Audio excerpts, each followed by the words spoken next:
Assalamu alaikum, and I hope you're all well. So it's often been mentioned on this channel that there is a difference between the religion of God and the religion of people, between the religion as God intended and the religion that people established and reinvented, between the divine Islam and the human Islam, between the Qur'anic Islam and the various sectarian Islams which abound. So in this video I would just like to give a general overview of what that could mean and what that could look like, to show that this difference really does exist and how the Islam of the Qur'an is virtually unknown. Because the institutionalized religious sects didn't grow from the Qur'an, they weren't guided by it as much as they were by narrations and scholars, so the religious outlook is very different to that of the Qur'an. Now, of course, I'm aware that many non-Muslims are exasperated by any idea of a true or truer Islam. They've seen every single sect claim that. They've seen the infighting, the numerous interpretations, counter-interpretations, and all the rest of it. Worse still, often those who claim most adamantly to portray the one and only true Islam are often the most uncompromising and least critical, and their outlook is such that you wouldn't want to be around them. Only those who think like them feel any sense of welcome in their presence. At the same time, many anti-Islamists can be just as dogmatic as many Muslims in declaring what is the true Islam. And for them, of course, that always seems to be the ISIS types or the extremists, especially the extremist Salafis. Now, in saying this, I'm not holding anyone to account, especially not non-Muslims, nor even many ex-Muslims. From the outside, Islam and the Muslims who represent Islam haven't really shown the world anything special. That's especially true now with the advent of atheism and scientism, which for many have conclusively undermined all religions, presenting them all as purely the product of man. So from the outset, why should anyone who isn't really interested in world religions bother reading or studying the Qur'an? Life is rich and there are 1,000 things one can occupy their time with. But for both Muslims and non-Muslims who are engaged with this religion in any meaningful way, then the question of a true Islam is something that does need attention. Not giving it its due and hiding behind phrases like there is no true Islam or everyone thinks their version of Islam is correct is to be intellectually weak and to give into laziness and a desire to be led and shown true Islam by some group or other. Well, if others can come up with their quote-unquote Islam, why can't you come up with yours? Why must you follow someone else's? Who says you have to go out there and choose from what's available? Wasn't the Qur'an supposedly revealed to you as much as to everyone else? This includes what I'm about to present here. It isn't something you should choose, it's just something you can think about. And I may talk about a quote-unquote true Islam, and it may seem like I'm talking about a religion, but I actually don't believe in an institutionalized, well-defined members' club of religion called Islam. I believe in ideals, in guidance and mercy and reminders revealed to the human being. But still, let's clear some things up. Firstly, many people having different and contradictory answers to a legitimate question doesn't mean that one of them isn't correct, or at least one of them isn't closest to being correct. There being contradictory answers doesn't mean that all of them are wrong. It also doesn't mean any of them are correct, and it certainly doesn't mean you can't follow the thinking and logic of each one and analyze it and decide for yourself what was right and what was wrong. It's like 30 math students all completing an exam and all of them getting different answers. The teacher won't conclude that all of them are wrong because of that. Rather, you must mark each one, then you can see where the mistakes are which led to the wrong answers. Maybe you'll even see patterns of regular mistakes. So what I'll be presenting here is something of an answer. How do I know if it's right or wrong? Well, I don't really. But this won't be a typical answer anyway, because really I don't believe that the correct theorizing of Islam as a religion matters for God's acceptance or rejection, reward or punishment. What matters in life is what you do with it. What matters is how you live it. Now, other objections to the endeavor to understand a truer Islam are ones which are actually closer to accusations.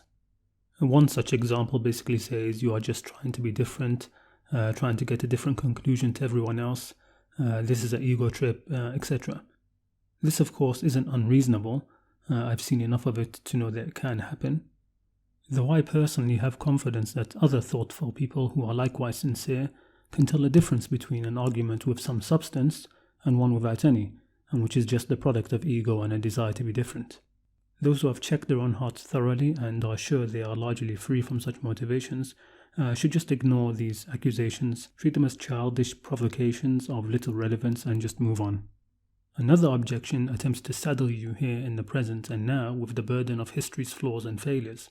This objection basically says, how can you be correct now and 1,400 years or 2,000 years of religious scholarship be wrong? Well, I don't know. You'll have to ask the 1,400 years of scholarship. I wasn't around for any of it and was only born a few decades ago, just like you, and I only started thinking about these things not so long ago. We are all born knowing nothing and can't be held responsible for the ignorance of the past, just as we can't take credit for the knowledge that came before us. Now, of course, there are real reasons why 1,000 years of institutionalized religion might have a lot wrong.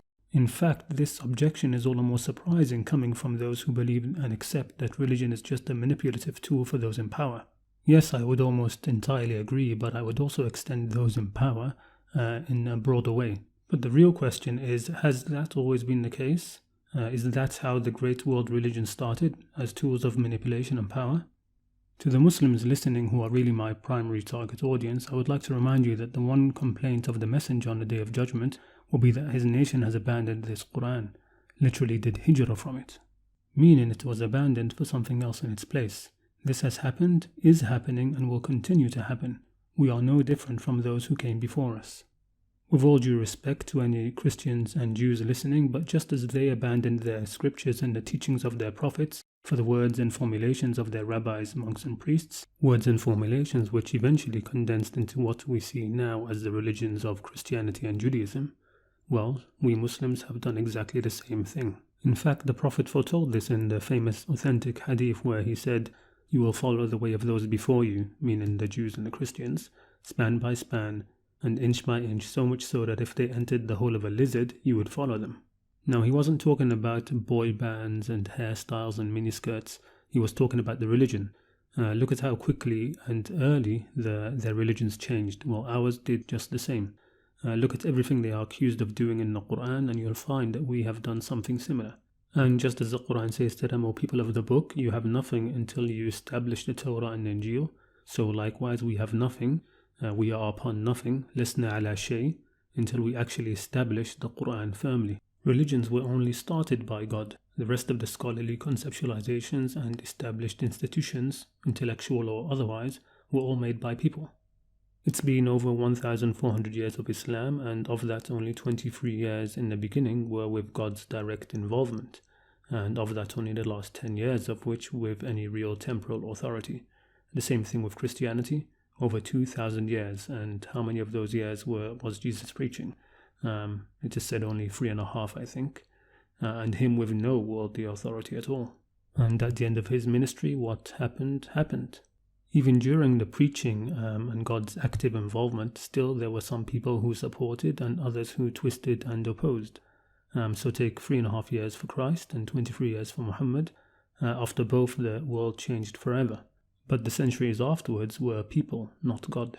And it didn't take centuries for things to start to go wrong. Rather, rapid changes started to occur immediately after Christ and after Muhammad.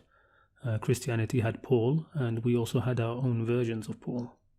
So take an intelligent person now who clearly sees how religion is used by those in various types of power, and yet still believes in God. What does such a person do? Does he follow the institutionalized, organized religions, or does he think independently and critically using the material he or she believes in? The answer should be obvious. The logical endeavor of those who agree that religion is a manipulative tool of those in power is to seek out the unmanipulated religion, if there is one, not to automatically assume there isn't. And one who is critical while the majority is not will of course have different views to the majority. This objection of how could over 1,000 years of religious scholarship be wrong and miss things which are so elementary, it also betrays an ignorance of the milestones of advancements in other areas of human endeavors, the most important of which is science. How many fundamentally faulty and yet easy to investigate scientific ideas held sway and were accepted for hundreds of years without being challenged by many brilliant minds? For example, take Aristotle's teaching that heavier objects fall to the earth faster than lighter ones. That was accepted and was the dominant view in the Western world for over 2,000 years until finally Galileo performed the conclusive experiments. Until he actually systematically investigated, looked at and listened to what nature was saying. Why did it take so long, when the laws of physics have always been the same? Could it be because of the name of Aristotle had too much weight? Something of religious acceptance to his work and words? Did people only assume and accept that his views came from the book of nature, with no one seriously checking it for over 2,000 years? The Qur'an too has been the same for the past 1,400 years, and there is an assumption that the religion you follow and practice was taken from the Qur'an. And for others, there is an assumption that the Qur'an isn't clear enough and is too vague to form a cohesive basis for religion, since all the different sects lay claim to it. But what will we learn if we actually look and listen, and not allow reverence neither for hadiths, nor Sahaba of the Prophet, nor scholars, nor sects, nor anything else to get in the way, nor to dictate, shape or colour what is said? What will we learn if we ignore our various Aristotles? Okay, so with that long-winded introduction out of the way, let's get into what I really want to present. Religion is said to give life meaning. It's supposed to answer the question, why are we here? And for those who believe in one creator God, that question becomes, what does God want from us? And why did He create us? Why are we in this world? What's the purpose? What's the purpose of life?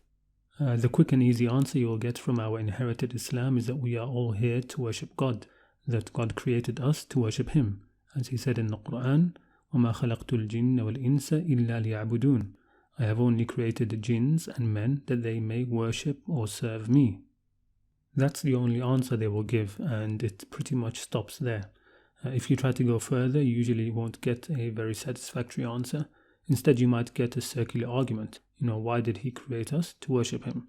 Why should we worship Him? Because He created us. And when questioned on what is worship, Ibadah, what is worship, you find that the primary examples are things like prayer, fasting, giving charity, and Hajj, pilgrimage. If there is a bit more depth, they will say that anything you do correctly to please God is a form of worship. But then they will also tell you that your acts of worship and good deeds are useless and will not be accepted if your belief is not correct. So, of course, they then tell you what you have to believe, which is often just the dogmas of whichever sect is being represented. They will point to books of Aqidah and declare that they describe the saved sect and the beliefs of the saved sect, which is the only saved sect, while all others are misguided. Because this sect here has the correct beliefs, while all others don't, and instead follow innovations, bid'ah. And that being on the correct Aqidah while being a sinner is actually better than being on the wrong Aqidah and not sinning. So what then becomes the purpose of life, the goal of life, and the purpose of religion? The goal is to remain on the correct Aqidah, worship God as much as possible through prayers, fasting, charity and the like, and if possible guide others to this correct understanding, so that you get the same reward for any worship that they do as well. Then, so long as you remain on this correct Aqidah until you die, you will definitely go to paradise, and all your deeds will be tallied up according to which you will have a certain number of trees, palaces, wives, etc. And that's it. You will live there forever in bliss and in entertainment, while those who died without believing in God and with the wrong Aqidah, they will go to hell no matter what else they did in life. And there they will be punished for not believing for all eternity. And there you have it, that's the endgame. And that's a general overview that the traditional inherited Islam that we have received gives us. It's very simplistic, not very sophisticated, and within that very same framework you can have the most pacifist Sufis and the most militant jihadists. A Qur'anic framework, on the other hand, will start from the top very differently and develop even more differently. Yes, both jinn and men were created to serve, to worship, but mankind was also created to be khulafa, God's viceroys and representatives on earth.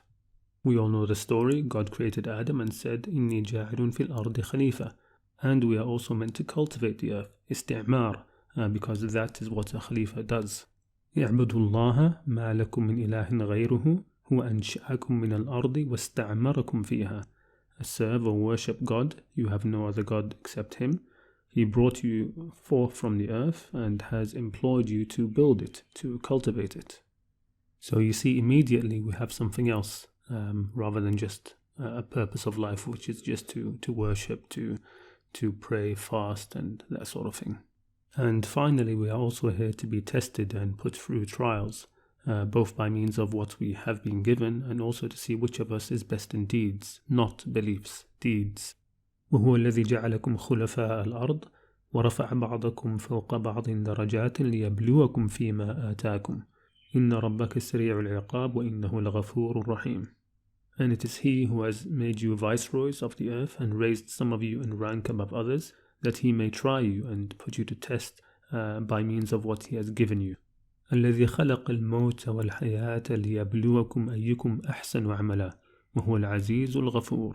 He who created death and life, that He may try you which of you is best in deeds, and He is exalted in might, most forgiving. So that's 4 reasons that can be followed and fleshed out. But in this video here, I'm just going to stick with the main one, Ibadah. The first thing to note is that the verse, وَمَا خَلَقْتُ الْجِنَّ وَالْإِنسَ إِلَّا لِيَعْبُدُونَ, I have only created jinn and men that they may worship or serve, doesn't have to be read as worship or serve me. There is no word or letter for me in the verse. It isn't لِيَعْبُدُونَنِي or لِيَعْبُدُونِي, and yes, I know one is more correct grammatically, but the Qur'an is before grammar anyway. The point is that the verse can just be read as that they may worship or serve. That human beings and jinn have been created as creatures of worship, and worship they have done, and worship they will do, and worship they will continue to do into the future. That I have not created jinn and men except as creatures of worship, whether God or other than God. Dream on if you think that you as a human being are not in servitude or worship to something. You are. But generally this verse is read as they were created to serve and worship God, so let's stick with that for this discussion. That God created us to serve and worship Him. So now we can ask, what is Ibadah? What is it to worship or serve Him? Is prayer or salah Ibadah? No, when you look in the Qur'an, prayer isn't Ibadah, neither is charity, nor fasting, nor hajj. There are many verses to show this. For example, God says, وَمَا أُمِرُوا إِلَّا لِيَعْبُدُوا اللَّهَ مُخْلِصِينَ لَهُ الدِّينَ حُنَفَاءَ وَيُقِيمُوا الصَّلَاةَ وَيُؤْتُوا الزَّكَاةَ وَذَلِكَ دِينُ الْقَيِّمَةِ. And they were not commanded except to worship God, Ibadah, being sincere to Him in religion, inclining to truth, that's their translation, and to establish prayer and to give zakat, and that is the upright religion. So this verse is mentioning 3 separate things. The first of which, worship or Ibadah, is different from prayer, just as prayer is different from charity, zakat. Also the verse, إِنَّنِي أَنَا اللَّهُ لَا إِلَهَ إِلَّا أَنَا فَاعْبُدْنِي وَأَقِيمِ الصَّلَاةَ لِذِكْرِي. Indeed, I am God, I am Allah, there is no God except me, so worship me or serve me and establish prayer for my remembrance. And establish prayer for my remembrance. Here again we see that Ibadah is separate from Salah. And even the goal of Salah, which is mentioned here, isn't worship. Its goal isn't Ibadah. Its goal is remembrance or dhikr of God. There are other verses to show this, but for now, what does this mean? Well, it means you were not created so that you can pray, fast, pay the zakat and do hajj. Okay then, so what then is Ibadah? Well, it's just that, to be an abd, to be like a slave is. To be in submission to God and humble before what He says and has commanded, and to take your orders from Him and not to follow in opposition to His command other commands, neither the command of crowds, nor the majority, nor the forefathers in religion, nor the sheikhs, nor the scholars, the sects, the parties, etc. Nothing, none of that. Rather to be a slave to God alone, to not be a slave to anything else, to be in servitude and service to God only without partners. Ibadatullah wahdahu la sharika lahu. That no one else has the final command over you. That is being an abd to God. That's being a servant and a slave of God and free from everything else. Now, this is a bad connotation, I know, but just to understand the meaning, compare it with slaves in history. What were they required to be like and to do? Were they required to prostrate and glorify and fast for their owners? Or were they required to be at their service, to be docile to their commands and no one else's commands? Except with the leave of their owners, of course, to be easy to manage. In language, the word Ibadah comes from the phrase الطريق المعبد. الطريق المعبد is sahl, which is the easy, good, paved road, like a wide highway, a road that is easy to manage, easy to travel, a road that is smooth with no bumps or ruts. That is how an abd is, that a command from God can travel easily along you to its destination. While the one who serves other than God, who has other claims upon himself, will at times find this difficult. The command of God will not find an easy road in him. He is like an abused dirt road. It will hit ruts and snags and barriers. God saying no compulsion in religion, for example, won't travel freely and easily up and down this road, left and right. Instead, it will come against the idols he has on it, and it won't pass. It will come across Imam Malik and the Maliki Madhab, or what Bukhari narrated, or the actions of the Sahaba, or the claimed ijma' of the scholars. So God's command will meet them and it will be turned back with an excuse.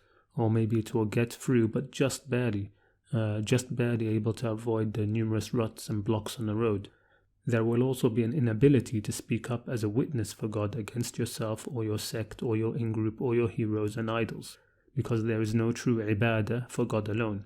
There is no ikhlas. In fact, you could say that ibadah is defined by that first verse, وَمَا أُمِرُوا إِلَّا لِيَعْبُدُوا اللَّهِ, and they were not commanded except to worship God. How?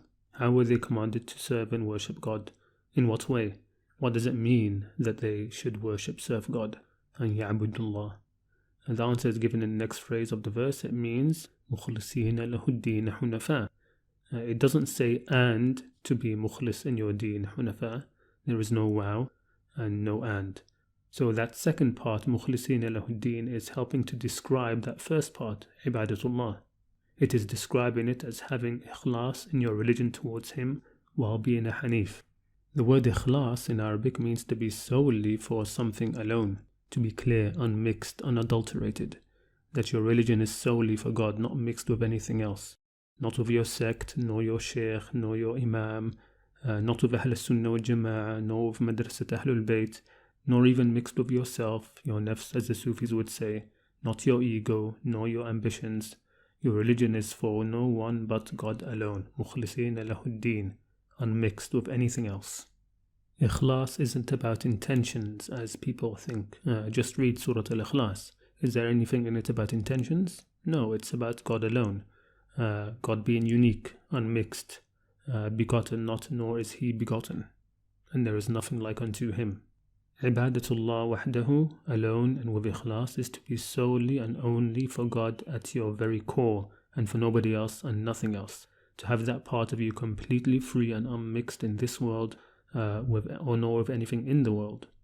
To be like clear water, to have at your center only the one who created you to be what you are, and who is only asking you to be just that and only that, what he created and nothing else, and to remain that way, and not to allow anything else to change you.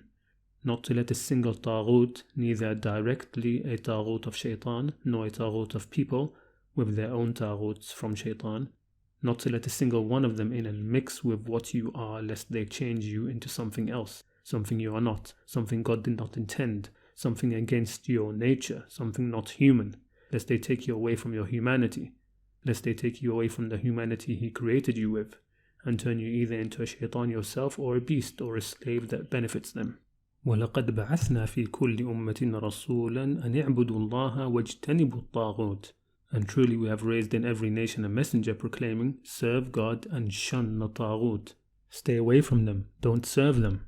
Rather serve God and have no other objects of servitude, no other objects of worship. These things which would all be a taghut to you, oppressors to your humanity. Taghut is an emphatic form from طغيان, oppression. كُلُّ مَا طَغَى عَلَيْكَ فَهُوَ طَاغُوت. Everything that oppresses you, that pushes against you, that exceeds its bounds, that is a taghut. The word is literally used for a flood.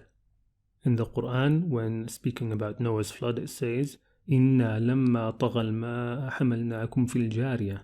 When the water overflowed, when it exceeded its bounds, rose up, طَغَى, we carried you on the sailing ship. And that's exactly how some people can feel in religion, because they have accepted and allowed too many taghuts, too many tawaghit into their hearts. They feel trapped, stifled, encroached upon, like they had the whole of God's green earth to roam upon. It was all open. Then they accepted one taghut and the water rose a little, then another and the water rose some more. And they kept accepting more and more taghuts, who usually tell them no, no, no, no. And the flood water rises and rises and rises until you are trapped at the top of a small hill with water all around you and nowhere to go. The flood is of your own making. These are your taghuts. But not to worry, God has always sent a Nuh with a ship. وَلَقَدْ بَعَثْنَا فِي كُلِّ أُمَّةٍ رَسُولًا أَنِ اعْبُدُوا اللَّهَ وَاجْتَنِبُوا الطَّاغُوتَ. And we have truly raised in every nation a messenger proclaiming, serve God and shun the taghut. You want to get out? You want to get out of this flood? Shun the taghut. He is telling you, climb aboard and shun the flood. Shun the taghut. Don't allow them in. Don't serve them. Don't worship them. Refuse. Say no. Say no, no, no, and no again. Don't worship any but God. Be a real human being. وقيل يا أرض ابلعي ماءك ويا سماء أقلعي وغيض الماء وقضي الأمر واستوت على الجود وقيل بعدا للقوم الظالمين. And it was said, O earth, swallow your water, and O sky, withhold. And the water subsided, and the matter was ended, and the ship came to rest on the mountain of Judi. And it was said, away with the wrongdoing people. Away with the taghuts, away with what you used to worship, and you've come to rest on God's generous mountain. Judi literally means in Arabic, my generosity. And from there you can go back down onto God's earth, your heart, now cleansed, now free of the taghuts, free to roam the earth again. قيل يا نوح اهبط بسلام منا وبركات عليك وعلى ممن معك. It was said, O Nuh, disembark in security and peace from us, and blessings upon you and upon nations from those with you. Okay, I think I wandered off into Sufi land a bit too much there. For those who don't know, Sufism is my background, and it does have its own problems with taghuts that I've seen my own share of, but the point is, وَاجْتَنِبُوا الطَّاغُوتِ, to be completely free of any of them, with only the Great Spirit at your center, as the Native Americans would say, the one above it all, the one who frees you from all else because he is the only one who is in himself truly free, and in himself has no need nor any want of you or anything else in his creation. If you are not such an abd to God, you will invariably be an abd to something else, and then Shaitan has a door and he will get you. He will get you. It is a promise in the Qur'an. قَالَ فَبِعِزَّتِكَ لَأُغْوِيَنَّهُمْ أَجْمَعِينَ. Iblis said, by your might I will surely mislead them all of them, every single one of them, no one left behind, except who? إِلَّا عِبَادَكَ مِنْهُمُ الْمُخْلَصِينَ, except your servants who are mukhlisin. If your ibadah and your deen is not completely mukhlis to God alone without partners, with no taghuts mixed in, then it is his promise to God that he will get you, and God confirmed it. By how much depends on how big that door is, and if you are on your guard with regard to what Shaitan is bringing into you. Which taghuts he brings into you and how many of them will determine how much of your humanity he will be able to consume and bend out of shape, how much water will surround you and trap you. The human being was made with qualities of humanity and to also be a creature of servitude and of worship. If you give that worship to other than God, that thing which is other than God now has a door into the core of your being, into your humanity, and it can then change you into something else, so that you are not a human being anymore. You neither hear, nor see, nor think. You become either like a sheep following other sheep, or worse still, a shaitan in your own right, because knowingly or not you have been worshipping shaitan. أَلَمْ أَعْهَدْ إِلَيْكُمْ يَا بَنِي آدَمَ أَنْ لَا تَعْبُدُوا الشَّيْطَانَ إِنَّهُ لَكُمْ عَدُوٌّ مُبِينٌ. Did I not tell you, O children of Adam, that you should not worship shaitan, that you shouldn't serve him, for indeed he is to you a clear enemy? How did they worship him? Were they praying to him, fasting to him, or doing hajj to him? How many explicit Satan worshippers have you seen? None, right? But a few verses later it says he has misguided a huge number. So again, it doesn't mean that prayers and rituals are not worship. They aren't ibadah. Quite the opposite, in fact. Many Muslims perform the ritual of symbolically stoning him during Hajj, while at home they follow him and obey him and worship him. Really nothing could please him more. So again, أَلَمْ أَعْهَدْ إِلَيْكُمْ يَا بَنِي آدَمَ أَنْ لَا تَعْبُدُوا الشَّيْطَانَ إِنَّهُ لَكُمْ عَدُوٌّ مُبِينٌ وَأَنِ اعْبُدُونِي هَذَا صِرَاطٌ مُسْتَقِيمٌ. And that you serve me, that is the straight way. This isn't about a competition between God and Shaitan to see who will gain the most followers. This is about an open enemy to all of humankind and the straight, safe way provided by God, which will also save them from his plots. How? By servitude, ibadah to God. That is what will keep your humanity, keep you being a son or daughter of Adam. Because God doesn't want to change you from what he created. He only wants to change you back if you have already allowed other tawaghit and shayateen to move you away from yourself, to take you from the light he created you with into various levels, degrees and types of darknesses. الله ولي الذين آمنوا يخرجهم من الظلمات إلى النور والذين كفروا أولياؤهم الطاغوت يخرجونهم من النور إلى الظلمات أولئك أصحاب النار هم فيها خالدون. God is the protector of those who have faith. He takes them out of all darknesses into light, and those who reject faith, their patrons are the Taghut. They take them out of the light into the darknesses. They are the companions of the fire to dwell therein. Those are the ones who will go to hell, those in darknesses, those who allowed themselves to be led away from the light of their humanity that they were born with, led away by the Taghut, often allowed themselves to be forced by the Taghut, to be pressured by them, psychologically coerced, emotionally blackmailed, so they ended up accepting what was clearly misconduct as opposed to what was right action. Whereas from God there is complete freedom of religion and only a firm handhold which is held out for whoever wants to accept God's hand and have some faith and trust in Him. But you can't accept two hands leading in different directions. Either you accept God's handhold or you are led away and pressured by the Taghut. And so the previous verse says, لا إكراه في الدين قد تبين الرشد من الغي فمن يكفر بالطاغوت ويؤمن بالله فقد استمسك بالعروة الوثقى لا انفصام لها والله سميع عليم. There is no compulsion in religion. The right conduct has always been clear from misconduct. So whoever is a kafir to the Taghut and has faith in God, then he has grasped the most trustworthy handhold, which will never break. And God is the hearing one, the knowledgeable. You see, the Taghut will eventually abandon you in darkness, or else the handhold they provide will break and you will fall and come crashing down. While through faith, trust and iman in God, He can lead you back, but you have to freely trust Him. And as long as you hold on to His handhold, you will never fall. And that really is the only purpose of iman, of faith. Through it, through trust in Him, God leads you out of these darknesses back into the light, back into the first light, your own light, so you can see again. And then later will even increase you, light upon light. أو كظلمات في بحر لجي يغشاه موج من فوقه موج من فوقه سحاب ظلمات بعضها فوق بعض إذا أخرج يده لم يكد يراها ومن لم يجعل الله له نورا فما له من نور. Or like the darknesses within a deep obscure ocean, covered by waves over which are more waves, over which are clouds, darknesses, some of them upon others. When He puts out His hand, He can hardly see it. He can barely recognize it as His hand, the hand of a human being. And he to whom God has not given light, for him there is no light. إن الذين آمنوا وعملوا الصالحات يهديهم ربهم بإيمانهم تجري من تحتهم الأنهار في جنات النعيم. Those who have faith, have iman and do good deeds, their Lord will guide them by their faith, by their trust in Him. Beneath them will flow rivers in gardens of bliss. نور على نور يهدي الله لنوره من يشاء. Light upon light, God guides to His light whoever wants it, whoever wills it. Whoever trusts Him, has faith in Him and holds on to Him. وَيَضْرِبُ اللَّهُ الْأَمْثَالِ لِلنَّاسِ وَاللَّهُ بِكُلِّ شَيْءٍ عَلِيمٌ. And God presents similitudes for mankind, and God is knower of all things. But there are some people who from the get-go didn't get pulled by Shaitan and his tawaghit into darkness. They remained on their light, or they were led into darknesses, but on their own found their way back. Every one of them is better and closer to God than a Muslim who prays 5 times a day, fasts, gives zakat, thinks he is a sincere believer, but he is fully serving Shaitan, fully behind his project of hatred, enmity, animosity, indecency in words and behavior, open evil, and saying about God what he does not know.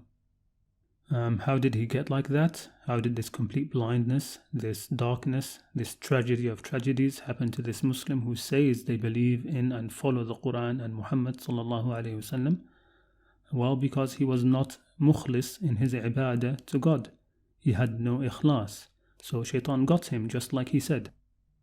قَالَ فَبِعِزَّتِكَ لَأُغْوِيَنَّهُمْ أَجْمَعِينَ. He, Iblis, said, by your might I will surely mislead them all of them, every one of them. No one left behind, except who? إِلَّا عِبَادَكَ مِنْهُمُ الْمُخْلَصِينَ.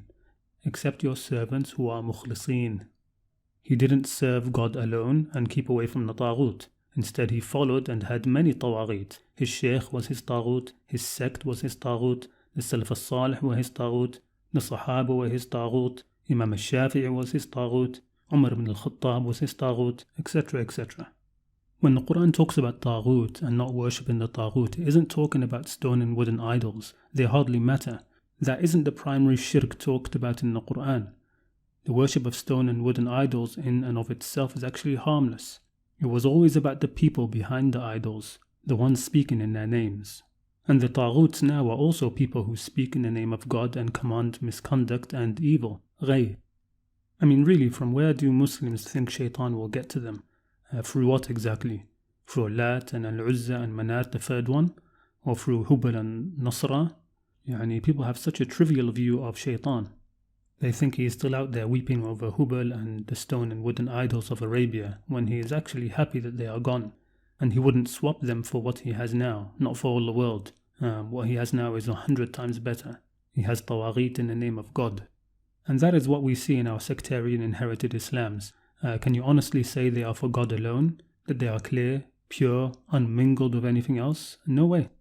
The Sunnis say Qur'an and Sunnah, and then the Sahaba, who are all just and upright, udul, and are like the stars, they say, you can follow any one of them and be guided. And then it is the Imams of the Madhabs who set up the schools and the principles, then more scholars of the Madhabs who explain what is meant, then hundreds of accepted hadiths and narrations. All of that isn't just mixed with the Qur'an, but it can and does override it, whether you are talking about slavery or inheritance. All of that is a breeding ground for taghuts. While the Shia, who I honestly can't say as much about because Shi'ism isn't my background and I don't know enough about them, but they obviously have Qur'an and the Itra of Ahlul Bayt, then they have 8 more Imams they consider infallible, then their own Shaykhs up to Khomeini and a supreme leader one after the other, and there are 4 books of narrations and traditions. Then the Salafis who also say Qur'an and Sunnah but with the understanding of the Salaf al-Salih, which turns out to come down to al-Barbahari, Ibn Battah, Abdullah ibn Ahmad and their greatest Taghut Ibn Taymiyyah, who is a central figure in every jihadist or terrorist group. Then they themselves are split into the Najdi Wahhabis and the Saudi scholars, or the Ikhwanis and the Madkhali ones. So just look at all of that. Is our deen pure, clear and unmingled for God? Wherever you look, whether it's Sunnis, Shia, Salafis, Sufis, you just don't find that. They have all of that, think it to be an integral part of the deen, and then think they are serving God. Mukhlisina lahu-d-din. What's ikhlas exactly? What ikhlas in what deen, for God's sake? Where is it? Show it to me. I can't see it. What I see in their worship is mukhlisina lahum-ud-din. Their ikhlas is for them. The Sunnis have made their deen mukhlis for the Ahl Sunnah wal Jama'ah. The Shia have made their deen mukhlis for Shi'ism. The Salafis have made their deen mukhlis for Salafism. Where are those whose deen is mukhlis for God? You can rarely find any. Which is why all these sects find it difficult to testify for God against themselves, against their own in-groups and leaders and imams and sheikhs. Rather they do the impossible to testify for themselves against God. In that they are hunafa, true Hanifs. Mukhlisina lahum-ud-din hunafa. They will fight tooth and nail in the way of their taghuts, in the same way that those who have iman will fight in the way of God. And in that they are allies of Shaitan. الذين آمنوا يقاتلون في سبيل الله والذين كفروا يقاتلون في سبيل الطاغوت. Those who had iman fight in the cause of God, while those who had kufr fight in the cause of the taghut. فقاتلوا أولياء الشيطان إن كيد الشيطان كان ضعيفا. So fight the allies of Shaitan. Truly the plot of Shaitan is weak. The truth is their deen and ibadah isn't mukhlis, it is makhbus, it is mixed. فدعوتهم مخبوصة.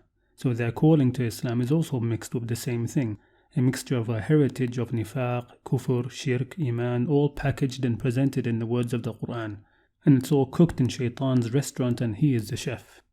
وَالَّذِينَ اجْتَنَبُوا الطَّاغُوتَ أَنْ يَعْبُدُوهَا وَأَنَابُوا إِلَى اللَّهِ لَهُمُ الْبُشْرَى فَبَشِّرْ عِبَادٍ. But as for those who shunned and stayed clear of the taghuts, lest they serve them, and turned to God, for them there are glad tidings, bushra lahum, فَبَشِّرْ عِبَادٍ. Therefore give good tidings, O Muhammad, to my servants. And who are these servants? The next verse. الذين يستمعون القول فيتبعون أحسنه أولئك الذين هداهم الله وأولئك هم أولو الألباب. Those who listen to speech and follow the best of it. Those are the ones whom God has guided, and those are the people of understanding. And again, by the way, though it is translated as give good tidings to my servants, the my isn't in the Arabic. It isn't actually represented even by a single letter. And the guidance of God, al-Hidayah al-Ilahiyya, in the Qur'an is a whole other topic. Guidance comes after some good actions which are done, not before. Meaning God's divine guidance, Hidayah, comes as a reward for previous good actions. Anyway, I think I've already gone into enough of a rant about Ibadah, and I don't want to get started on Hidayah. All of this is in trying to explain Ibadah and Ikhlas. I should probably just cut some of this section out, but Ibadatullah really is something which is very high, very lofty. It is the freest you can be and the only complete safeguard from Shaitan. The Ibadah that Muslims have in their mind is nonsense. It's quackery and the braying of sheep. Worse, it's actually used as a tool by Shaitan. Just look around. Who are the ones spreading hatred and violence between Muslims? Violence between Muslims themselves and from Muslims to others. Are they the ones who frequent bars and brothels? The ones who drink alcohol and do zina? Who have boyfriends and girlfriends and don't pray? Or are they the ones who frequent the mosques and talk from the pulpits? Tell me, who is it? Who are the ones who prevent speaking out against the injustices of our rulers? Is it the atheist freethinkers, or is it the sheikhs and the scholars that teach people the fiqh of prayer and fasting? Who? Do listeners remember the case of Aya Hashim, a 19-year-old girl who was gunned down in the UK? A crowdfunding campaign, GoFundMe I think, was made for her, and lots of money was collected. Lots of money was donated and collected to help her family with the funeral costs so she could be buried back in Lebanon, I think. But when it came out that she was Shia, people started asking for their money back. The guy who set up the campaign started apologizing, saying he wouldn't have done it had he known. It was all disgusting. People acted in accordance with their humanity for the sake of God, then willingly followed their taghuts into more darkness. So do you see what I'm saying? Was that an example of Ibadatullah or Ibadatul Taghut? All the while the Muslims who did that were probably praying and thinking they were worshipping God. Nonsense. They were clueless. You may say you can't blame them, they didn't know any better. No, for some things they can be blamed. For some things everyone does know better. قَدْ تَبَيَّنَ الرُّشْدُ مِنَ الْغَيِّ. The good conduct is clear from misconduct. And if they don't know now, it's because they willingly followed Shaitan into darknesses and his taghut. They weren't forced. No one can actually force you in your deen. لا إكراه في الدين قد تبين الرشد من الغي. There is no compulsion in religion. Right action is clear and distinct from misconduct. فمن يكفر بالطاغوت ويؤمن بالله فقد استمسك بالعروة الوثقى لا انفصام لها. So whoever does kufr, rejects, repudiates the taghut and has faith and trust in God, then he has grasped the trustworthy handhold that never breaks. Shaitan can't break that handhold, and it won't break by itself and cause you to fall.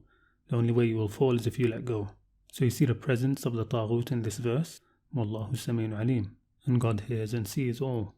Then right after this verse comes the one we spoke about earlier, that God takes you out of darknesses into the light, while the taghut takes you out of the light and into darknesses. And here in the Muslims' responses to Aya Hashim is a clear example. They started off in light and then willingly followed the taghuts into darkness. They went willingly, so how can they see, and whose fault is that they can't see? And in doing that, many thought that they were worshipping only Allah, that they were pleasing Him, and that they believed in what was sent down to Muhammad. Like I said, it was a lie. Their ibadah is a lie, it's all quackery, but they think they are guided.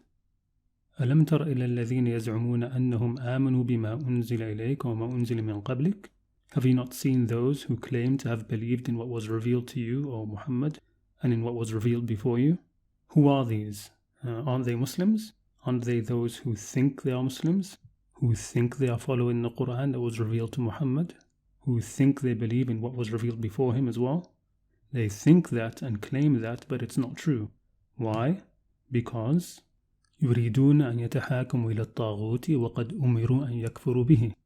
Because they want to defer in judgment to the taghut when they had been commanded to reject them.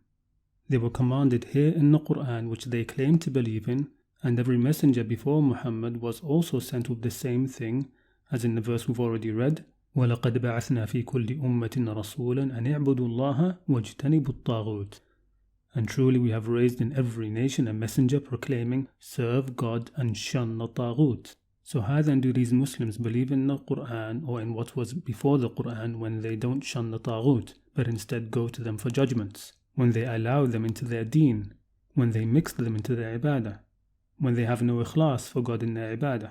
And what does no ikhlas in your ibadah mean? automatically means Shaitan is there, like he said. قَالَ فَبِعِزَّتِكَ لَأُغْوِيَنَّهُمْ أَجْمَعِينَ.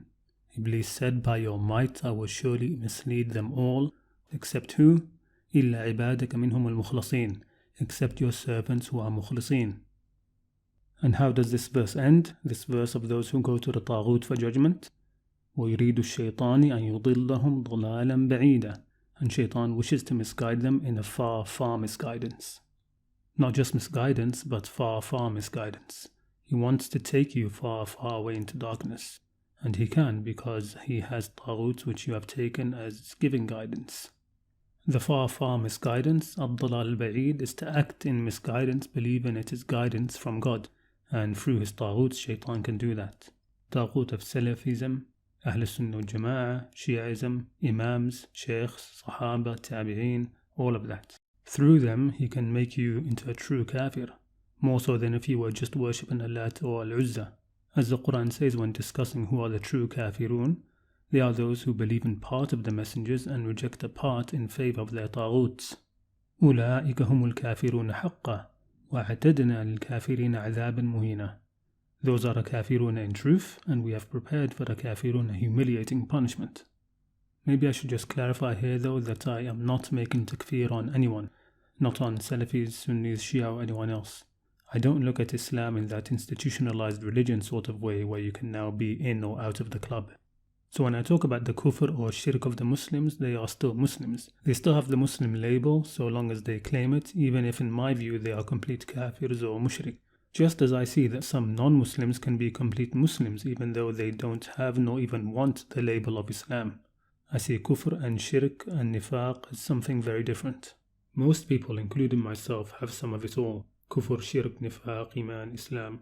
The Qur'an speaks more in terms of archetypes and predominant content of the hearts in given situations. But no one is stuck in one state. That is why it doesn't mention specific names and tribes.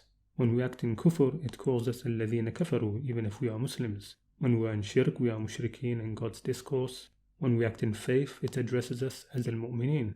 Most people move around from one state to another. But also some are deeply entrenched in kufr and shirk. So a lot of the harsher things I'm saying are aimed at the extremists rather than the average Muslim who is one of the herd. And even if for argument's sake you want to say that I am literally doing takfir despite what I'm saying now, then in my case it still makes no difference because I don't believe in nor accept any of the different rules for Muslims versus non-Muslims. They can inherit from each other, marry each other, be buried side by side in the same cemetery, receive charity and zakat money, everything. And while we are having this meta moment, let me just also add that yes, everything I'm saying, I'm directing mostly internally at Muslims and especially at the Sunni Salafi Islam, and especially in the Arab world because that is what I know. But others have parallel situations or have had it worse in the past. The Christian world still has this, but it isn't as destructive anymore. Not because Christianity itself changed or reformed, but because it was forced to change. The church's wings were clipped. The Church of Christianity never gave up anything freely, nor made any changes willingly of its own accord, and neither will the Mosque of Islam. Their own oppression is what will cause people to eventually get fed up and change them or box them into one area of life where they can't disturb the rest of it. Okay, looks like I've added even more to the discussion on Ibadah, but okay, let's move on quickly to Hanif before I start on something else. Let's go back and read that verse again. وَمَا أُمِرُوا إِلَّا لِيَعْبُدُوا اللَّهَ مُخْلِصِينَ لَهُ الدِّينَ حُنَفَاءَ وَيُقِيمُوا الصَّلَاةَ وَيُؤْتُوا الزَّكَاةَ وَذَلِكَ دِينُ الْقَيِّمَةِ. And they were not commanded except to worship Allah, being مُخْلِصِينَ لَهُ الدِّينَ, purely for Him, in religion, حُنَفَاءَ, which is often translated into something like incline into the truth. And remember that we said Salat and Zakat are separate. But لِيَعْبُدُوا اللَّهَ مُخْلِصِينَ لَهُ الدِّينَ حُنَفَاءَ is a unit.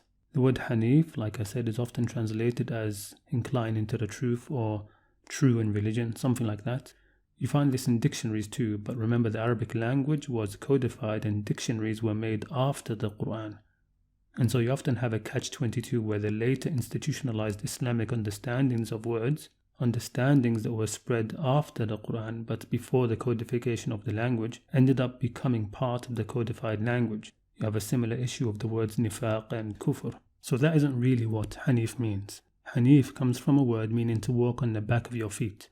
usually because you have a problem on the soles of your feet. So you try to walk in that difficult way because the normal way would cause you pain and difficulty. A person who has a deformity on his foot is also called Hanif because he walks with great difficulty.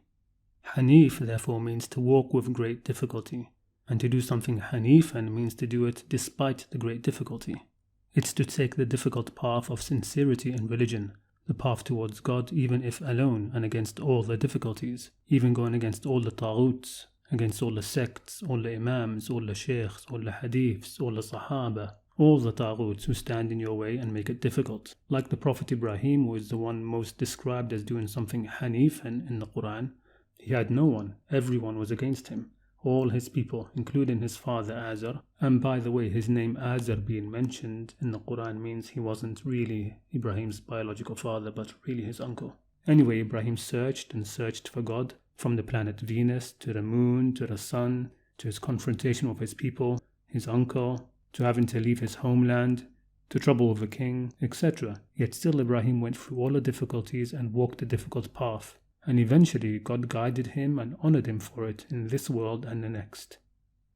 So that is ibadah, and that's ibadatullahi wahdahu la sharika lahu mukhlisina lahu ad-din hunafa'a walau kariha al-kafirun. وَمَا خَلَقْتُ الْجِنَّ وَالْإِنسَ إِلَّا لِيَعْبُدُونَ. And mankind and jinnkind were created as creatures of worship, creatures of servitude. Now comes the next question. Why? Why should we worship God? Why should we serve God? What's the answer without going into that circular argument? God isn't in need of our servitude any more than He is in need of our prayers. Inherited Islam doesn't even ask this question. Why does God want us to be humble and in submission to His commands, His guidance, His instructions and His directives? Just as a slave would be, and in that to be pure in our ibadah for Him alone, after first being sure of course that all of that is from Him. And to equally shun the taghut. Why? I mean, we've already seen some of the dangers of serving the taghut, so you can find some answers to this question in what we have already discussed, in that the taghuts are self-serving. They take you into darkness and allow Shaitan access to you, while God is free, needs nothing from you, and His commands lead towards light, such as His clearly ordering us to be just, to be kind to orphans, to not be arrogant, not to lie, to stand against oppression, to be humble. But still, why should we submit to God and be in servitude to Him in all that He has commanded, when we could just learn to do all of that ourselves? The question isn't asked, while the answer is in the Qur'an, and is the first major departure from the mainstream overview. God says, يَا أَيُّهَا النَّاسِ اعْبُدُوا رَبَّكُمُ الَّذِي خَلَقَكُمْ وَالَّذِينَ مِنْ قَبْلِكُمْ لَعَلَّكُمْ تَتَّقُونَ. O mankind, be in servitude to your Lord, who created you and those before you, so that you may have taqwa, that you may be muttaqeen. So, اعْبُدُوا رَبَّكُمْ. Why? لَعَلَّكُمْ تَتَّقُونَ, so that you may have taqwa. Meaning the purpose of ibadah to God is to attain taqwa. Ibadah is a means to an end, and that end is taqwa. It is not the only means to that end, I'll mention some more soon, but right now this is the Quranic thread that I'm following. The purpose of ibadah is to attain taqwa. Therefore taqwa is higher and more important than ibadah. And not just individual taqwa, no, rather so that the whole of humanity may attain taqwa. The way to that is through ibadah to their Lord. There are other ways to taqwa, but this is the easiest way that would unite humanity. Ibadah is the way, but taqwa is higher and it's the goal, the aim and the objective. Taqwa is a huge thing, really the main thing, and is practically the central message of the Qur'an. It is the primary message of all the prophets and the central Qur'anic aim, with many other lower Qur'anic aims all leading to it and many higher aims ascending from it. Those who have taqwa literally have everything. And what is taqwa? It's mentioned constantly in the Qur'an, so let's take the meaning from the Qur'an. Ignore the hadiths and the sayings of the scholars in different sects. Every sect has its own hadiths that may be rejected by others, and every sect has its own definitions by scholars that other sects reject. So let's stick with the Qur'an. It's accepted by all. Is the Qur'an beneath providing an understanding of taqwa? God says that it is Him, He, who knows best the muttaqeen. وَمَا يَفْعَلُ مِنْ خَيْرٍ فَلَنْ يُكْفَرُوهُ وَاللَّهُ عَلِيمٌ بِالْمُتَّقِينَ. And whatever good they do, it will not be rejected of them, and God is the most knowledgeable of the muttaqeen. Do you know who these verses are referring to? To some of the people of the book, the Jews and the Christians, which should already tell Muslims that they don't have a monopoly on taqwa, and that a non-Muslim can be a person of taqwa. Go back and read that passage from a few verses before. It says, لَيْسُوا سَوَاءً مِنْ أَهْلِ الْكِتَابِ أُمَّةٌ قَائِمَةٌ يَتْلُونَ آيَاتِ اللَّهِ آنَاءَ اللَّيْلِ وَهُمْ يَسْجُدُونَ. They are not all the same. Among the people of the book are a community who stand true. They recite the signs of God by night and they prostrate. Are they reciting the Qur'an? No. يؤمنون بالله واليوم الآخر ويأمرون بالمعروف وينهون عن المنكر ويسارعون في الخيرات وأولئك من الصالحين.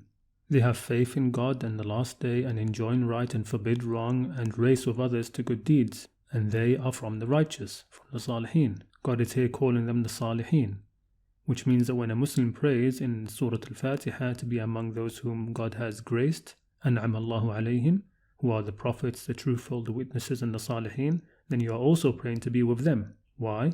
Because they are muttaqeen. وما يفعل من خير فلن يكفروه Wallahu alimun bil muttaqeen.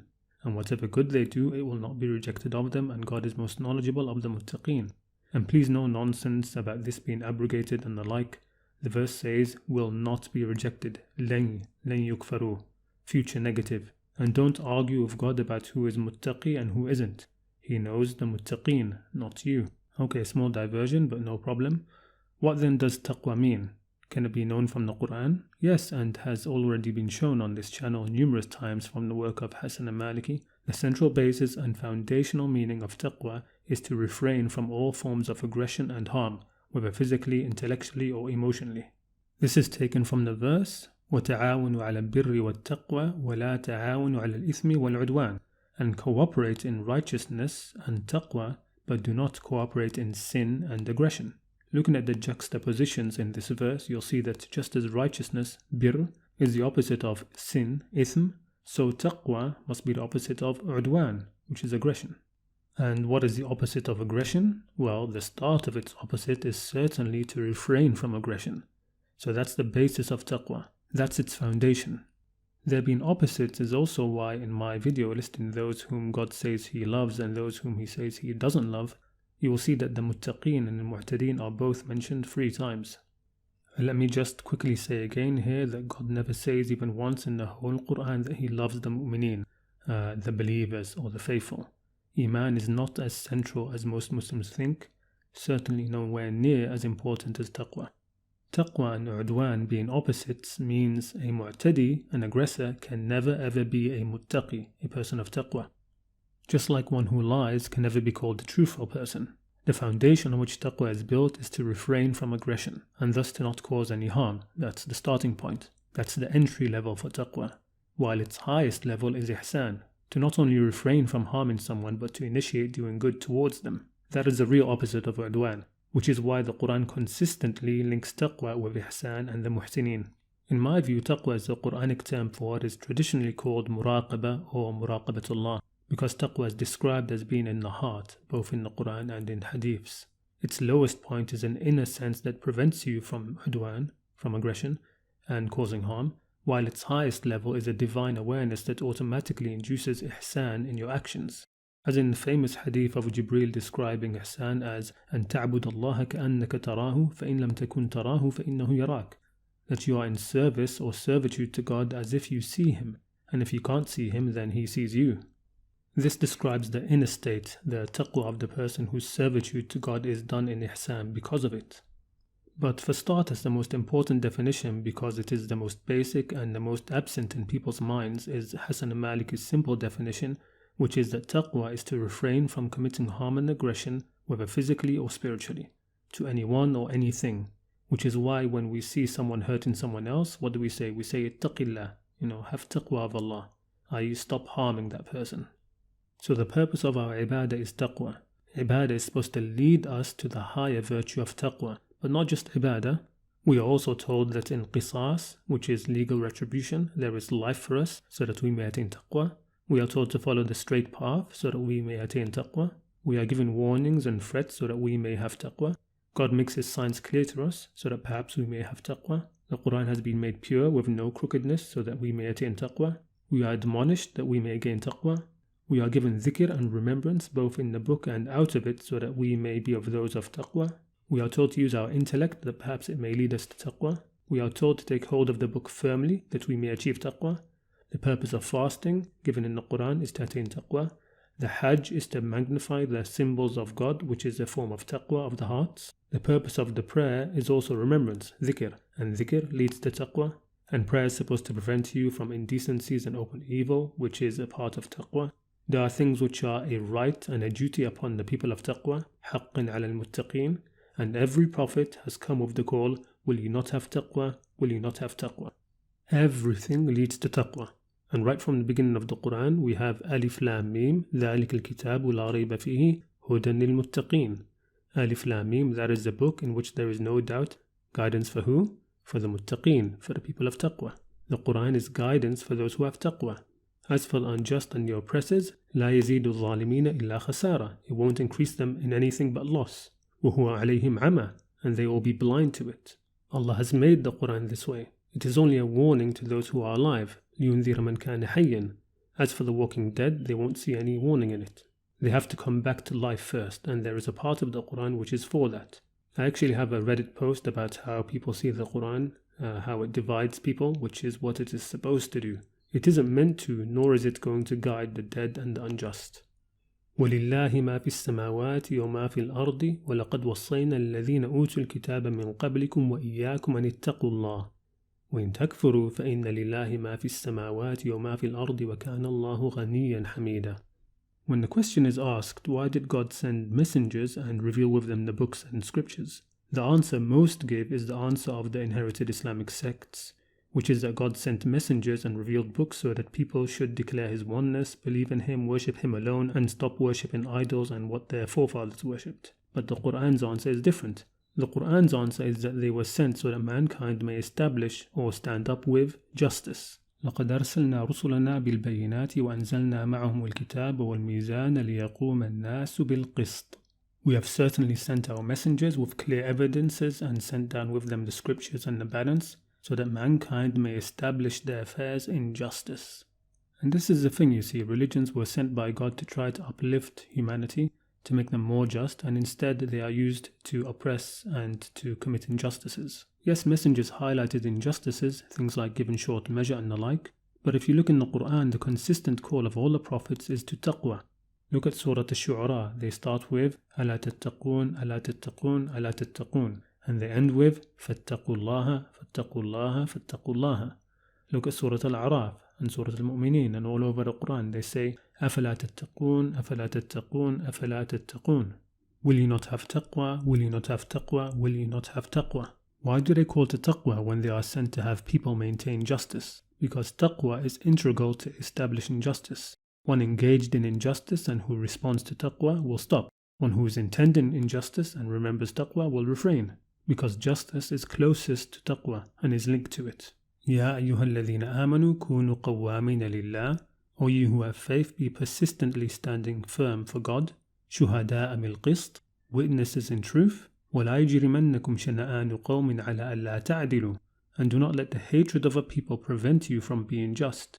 اعْدِلُوا هُوَ أَقْرَبُ لِلتَّقْوَى وَاتَّقُوا اللَّهَ إِنَّ اللَّهَ خَبِيرٌ بِمَا تَعْمَلُونَ. And have taqwa of God. God knows well all that you do. Here we see highlighted the very same things which were the purpose of the messengers and the books. Just like in the previous verse which said messengers and the books were sent لِيَقُومَ النَّاسُ بِالْقِسْطِ, i.e. literally for mankind to stand up, qum, with justice, qist. Here we are told in the emphatic to be qawwamina, perpetually standing up, lillah, for God, as witnesses for justice, qist. And we shouldn't let the hatred of others prevent us from being just, from adl. Rather, we should be just. We should act with adl. Why? Why act with adl? Because adl is closest to taqwa. Note there is a change in the words used for justice from qist to adl. Qist is the more universal and means complete fairness, equality and justice, even if it only involves one person or object, while adl means justice or fairness between different things. So qist encompasses adl. It is qist which is the opposite of dhulm, oppression or injustice, which is why God says in the Qur'an that He loves the muqsiteen 3 times and doesn't love the zalimeen 3 times. In another verse, the initial almost identical phrase has God and justice, qist, switched. It says, Ya ayyuhalladhina amanu kunu qawwamina bil qist shuhada'a lillah. It says to be qawwamina, perpetually standing up, bil qist, with justice, as witnesses for God. Putting the two verses together means what? It means that standing up for justice and standing up for God is one and the same thing. And bearing witness and giving testimony for justice is to bear witness and give testimony for God. They are the same thing. Going back a little, so everything is leading to taqwa, the whole of the religion according to the Qur'an. It is all leading to, as a baseline, not harming nor aggressing against anyone or anything. And there are many roads and routes to this taqwa.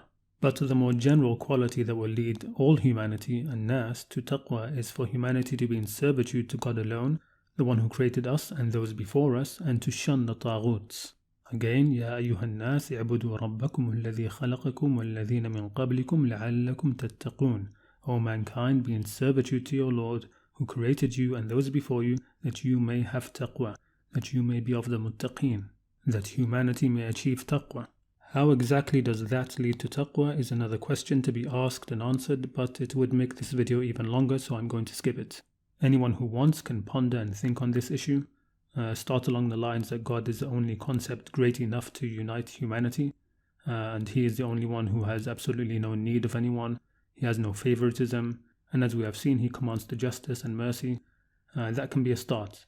And of course, He is the one who is actually commanding to taqwa, and who has sent all of the messengers with a call to taqwa, though that last might be seen as circular reasoning. Those who argue that worship and servitude to God has actually caused numerous cases of aggression and harm have missed the point of this whole video up to now, and haven't been following carefully. Servitude to one's religion, sect, scholars, religious idols, religious heroes, etc., all of that is not servitude to God. That is slavery to other than God. That is servitude to the taghuts that God wants to free us from. God is actually telling you to stay away from the taghuts. And God is giving good tidings to those who don't follow the taghut. وَالَّذِينَ اجْتَنَبُوا الطَّاغُوتَ أَنْ يَعْبُدُوهَا وَأَنَابُوا إِلَى اللَّهِ لَهُمُ الْبُشْرَى فَبَشِّرْ عِبَادٍ. And as for those who shunned and stayed clear of the taghuts lest they serve them, and turned to God, for them are glad tidings. بُشْرَى لَهُمْ فَبَشِّرْ عِبَادٍ.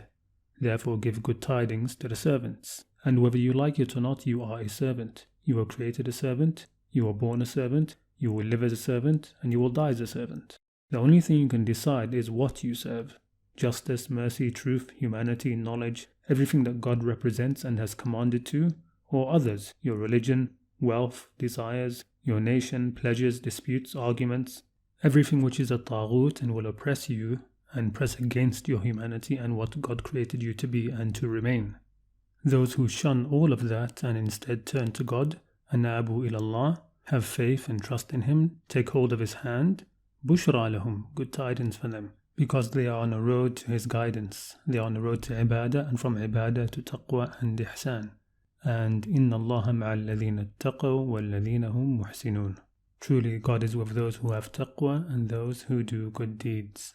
So that brings us to the end of our discussion on taqwa, but not to the end of our investigation. The next question is, of course, why should we have taqwa? Why should we have taqwa? Why shouldn't we aggress and harm others if it benefits us, or even if we just want to? Why shouldn't the strong who are able to take what they want and get away with it while also protecting themselves from others do so? What's wrong with that? Why shouldn't everyone take what they want and do what they want, no matter who gets harmed? Why should they have a minimum level of taqwa, or aim for its highest level of ihsan? Let it be survival of the fittest. Why not?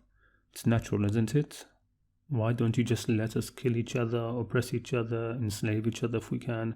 Leave us like that and you can see who comes out on top, who will inherit the earth in that way, who will show the most strength and intelligence and cunning. Why keep sending messengers to every nation saying, will you not have taqwa, will you not have taqwa? Doesn't God want to see that? Why shouldn't the one who can steal and get away with it steal? Is it because others then might steal from him? Is that the real reason? So if he can make sure no one steals from him, does that make it okay for him to steal? You can come up with various answers in philosophy and ethics about why humanity should have taqwa, but we want to know why God wants us to have taqwa. Why does He want us to have taqwa? And to refrain from harm and aggression, and to enter into peace altogether. يا أيها الذين آمنوا ادخلوا في السلم كافة ولا تتبعوا خطوات الشيطان إنه لكم عدو مبين. The answer is in order to achieve an even higher Qur'anic aim, above taqwa itself, and which is mentioned in the Qur'an and is the primary reason why God wants us to have taqwa. So He says, فَاتَّقُوا اللَّهَ لَعَلَّكُمْ تَشْكُرُونَ. Have taqwa of God that you may perform gratitude. that you may have shukr. Shukr, which is translated as gratitude, is the highest human Qur'anic aim and an extremely important virtue. Taqwa leads to other Qur'anic aims as well, like rahmah, mercy, and falah, success, but these are two-sided and come from both the human being and the divine.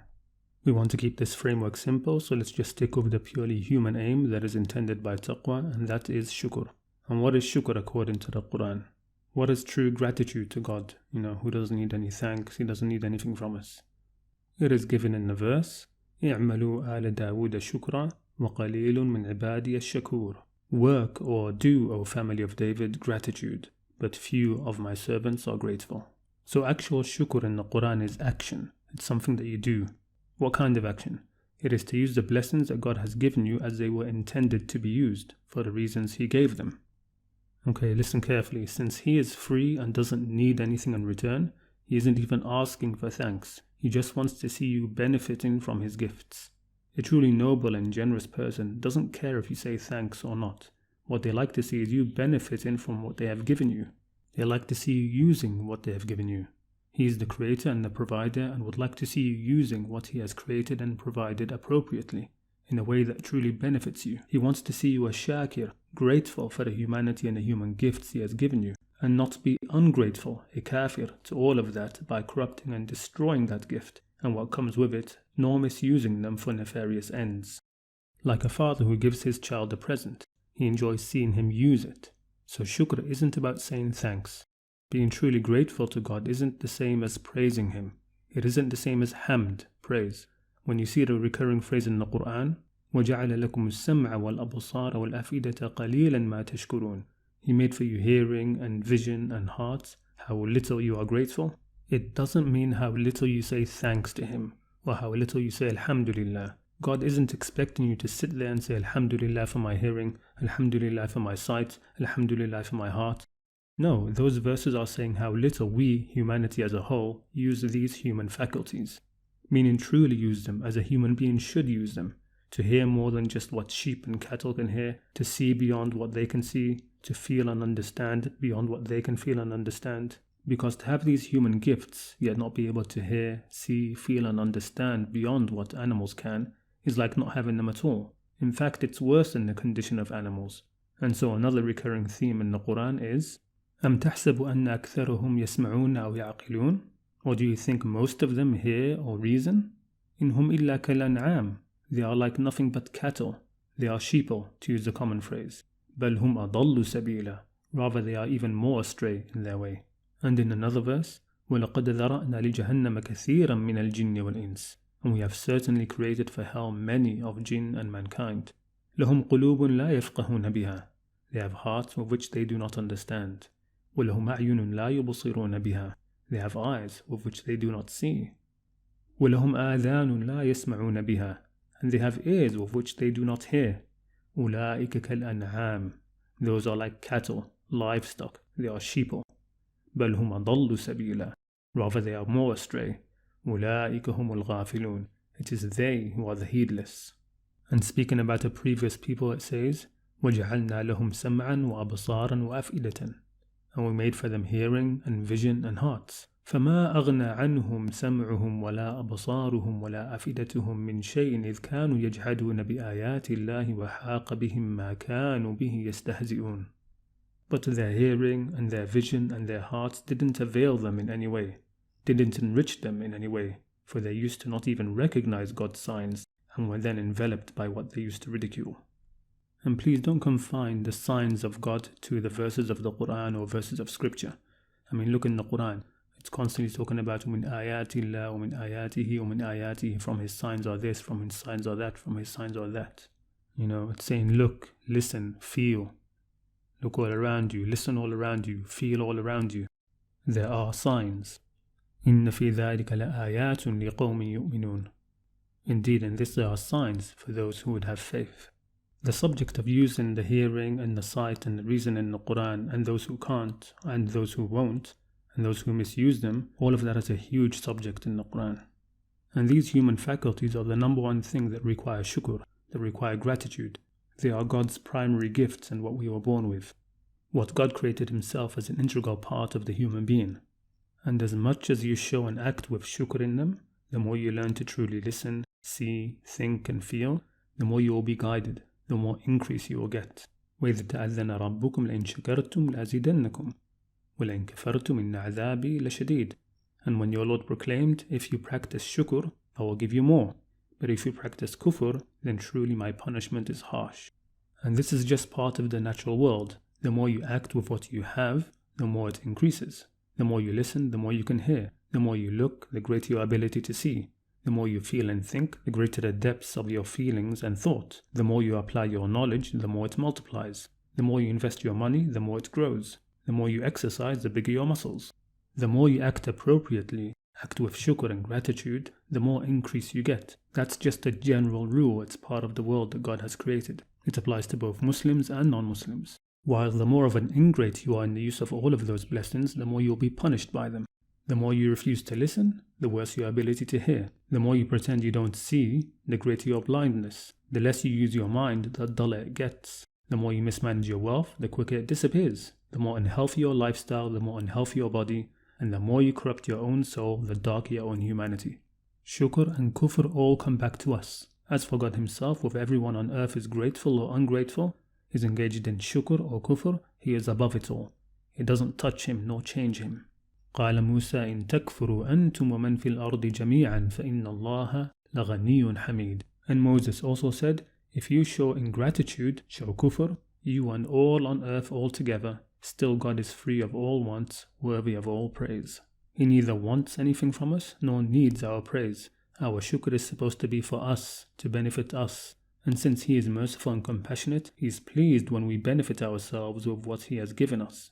إن تكفروا فإن الله غني عنكم. If you practice kufr, well, God is independent of you. It makes no difference to God. He doesn't need our shukr. ولا يرضى لعباده الكفر. Though He is not pleased that His servants are in kufr. It doesn't make Him happy to see them squandering blessings and the opportunities they have been given and the wonders they can be opened up to. Interestingly, this part says them in the third person. وإن تشكروا يرضه لكم. And if you are thankful, He is pleased with it for you. While this part of the verse is in the second person, speaking directly, that He is pleased when you are engaged in shukr, in benefiting from His gifts and blessings. Note it says He's pleased with it for you. يرضه لكم. It's not for Him. ولا تزر وازرة وزر أخرى. And no bearer of a burden shall bear the burden of another, meaning still we will be held account for any harm we do to each other. ثم إلى ربكم مرجعكم فينبئكم بما كنتم تعملون. Then unto your Lord is your return, and He will tell you about all that you used to do. إِنَّهُ عَلِيمٌ بِذَاتِ الصُّدُورِ. Truly He knows well what takes possession of people's hearts. And then, so long as you are engaged in shukr, in good faith, why would God ever punish you? مَا يَفْعَلُ اللَّهُ بِعَذَابِكُمْ إِنْ شَكَرْتُمْ وَآمَنْتُمْ وَكَانَ اللَّهُ شَاكِرًا عَلِيمًا. What would God do with your punishment if you but practiced shukr and had faith? And God appreciates and is knowing. Quite the opposite, in fact. God promises to reward the shakirin. وَمَا كَانَ لِنَفْسٍ أَن تَمُوتَ إِلَّا بِإِذْنِ اللَّهِ كِتَابًا مُؤَجَّلًا. No soul can ever die except by God's leave at a term appointed. وَمَنْ يُرِدْ ثَوَابَ الدُّنْيَا نُؤْتِهِ مِنْهَا وَمَنْ يُرِدْ ثَوَابَ الْآخِرَةِ نُؤْتِهِ مِنْهَا. And whoever desires the reward of this lower world, we will bestow on him of it. And whoever desires the reward of the hereafter, we will bestow on him of it. وَسَنَجْزِي الشَّاكِرِينَ. But we shall certainly reward the shakirin, the thankful, the grateful. So in all of that and in what is to come, we should remember what shukr in the Qur'an means. And you often see that its opposite is kufr, which should tell you something about what kufr means. It is also action. It doesn't mean disbelief. All of this is why shukr is the highest Qur'anic aim from the human side, because it is what the human being was meant to be in the first place. And this is something that even Shaitan knew. So when he promised to try to misguide humanity, he basically said to God, you wait and see, once I'm done with them, you won't find the majority of them shakirin. ثُمَّ لَآتِيَنَّهُمْ مِنْ بَيْنِ أَيْدِيهِمْ وَمِنْ خَلْفِهِمْ وَعَنْ أَيْمَانِهِمْ وَعَنْ شَمَائِلِهِمْ. Then I shall certainly come to them from in front of them, and from behind them, and from their right sides and from their left sides. وَلَا تَجِدُ أَكْثَرُهُمْ شَاكِرِينَ. And you will not find most of them shakirin. You won't find the majority of them people who actually listen, or who really see, or truly think and feel as they should. And so I will be able to consume them, from in front of them, from behind them, from their right side and from their left. I will take over their hearing, their sight, their hearts, their minds. I will fill them with taghuts. I will deceive them with promises and delusions. They will believe me and follow me, and you won't find the majority of them shakirin. I will eat up the majority of mankind's true humanity, and those whom I can I will turn into shayateen. They will be reflections of me, not you. They will be my representatives, my viceroys, my khulafa on earth. So God allowed him and told him to go and do his worst. And it is those who follow him who will fill up hell, the deaf, dumb and blind, those who don't think, no better than cattle, can neither hear anything of value nor see anything of value. قال اخرج منها مذءوما مدحورا لمن تبعك منهم لأملأن جهنم منكم أجمعين. He said, then go and get out of here, degraded and banished. As for such of them that follow you, surely I will fill hell with you altogether. And so now there are two ways, the way of kufr, the way of the first kafir, the first ingrate, Shaitan, and the way of humanity, the way of gratitude and shukr, the way of God. And every person knows there are two ways. إِنَّا هَدَيْنَاهُ السَّبِيلَ إِمَّا شَاكِرًا وَإِمَّا كَفُورًا. We showed him, the human being, the way, whether he be grateful, shakir, or ungrateful, kafura. Note, it doesn't say we showed him the way either mu'minan, a believer, or kafura, kafir. It says two roads, either shakir or kafir. These are either two different roads which are mutually exclusive, or you can say it's the same road but it can be travelled in one of two ways. It really comes to the same thing, because both shukr and kufr are actions, a way of travelling through life. A road is something you travel, something you do. It is action. Shukr is action, as we said, to use what God has given as it was made to be used. And kufr is also action. We are being tested on how we walk this road. So in what way can we be shakir, and in what way kafur? Look at the verse before it. إِنَّا خَلَقْنَا الْإِنسَانَ مِن نُطْفَةٍ أَمْشَاجٍ لِنَبْتَلِيَهُ فَجَعَلْنَاهُ سَمِيعًا بَصِيرًا. Truly we created man from a drop of mingled sperm in order to test him, so we gave him the gifts of hearing and sight. So again, the human being was made to be a creature that hears and sees, a creature that can hear the two roads and see them, then choose to walk the right one. One who doesn't hear and doesn't see is no better than a beast who can neither hear anything worthwhile nor say anything worthwhile. إِنَّ شَرَّ الدَّوَابِ عِنْدَ اللَّهِ الصُّمُّ الْبُكْمُ الَّذِينَ لَا يَعْقِلُونَ. It is for these deaf and blind beasts that God has prepared the fire, the ones who were so much in kufr that they were no longer human. They couldn't and wouldn't use their human hearing and their human sight in a way that benefited them. Instead, they used them for nefarious ends. إِمَّا شَاكِرًا وَإِمَّا كَفُورًا إِنَّا أَعْتَدْنَا لِلْكَافِرِينَ سَلَاسِلَ وَأَغْلَالًا وَسَعِيرًا. And this, by the way, is another reason why God doesn't send overwhelmingly compelling signs or miracles, including the miracles of the previous prophets. None of them were like that.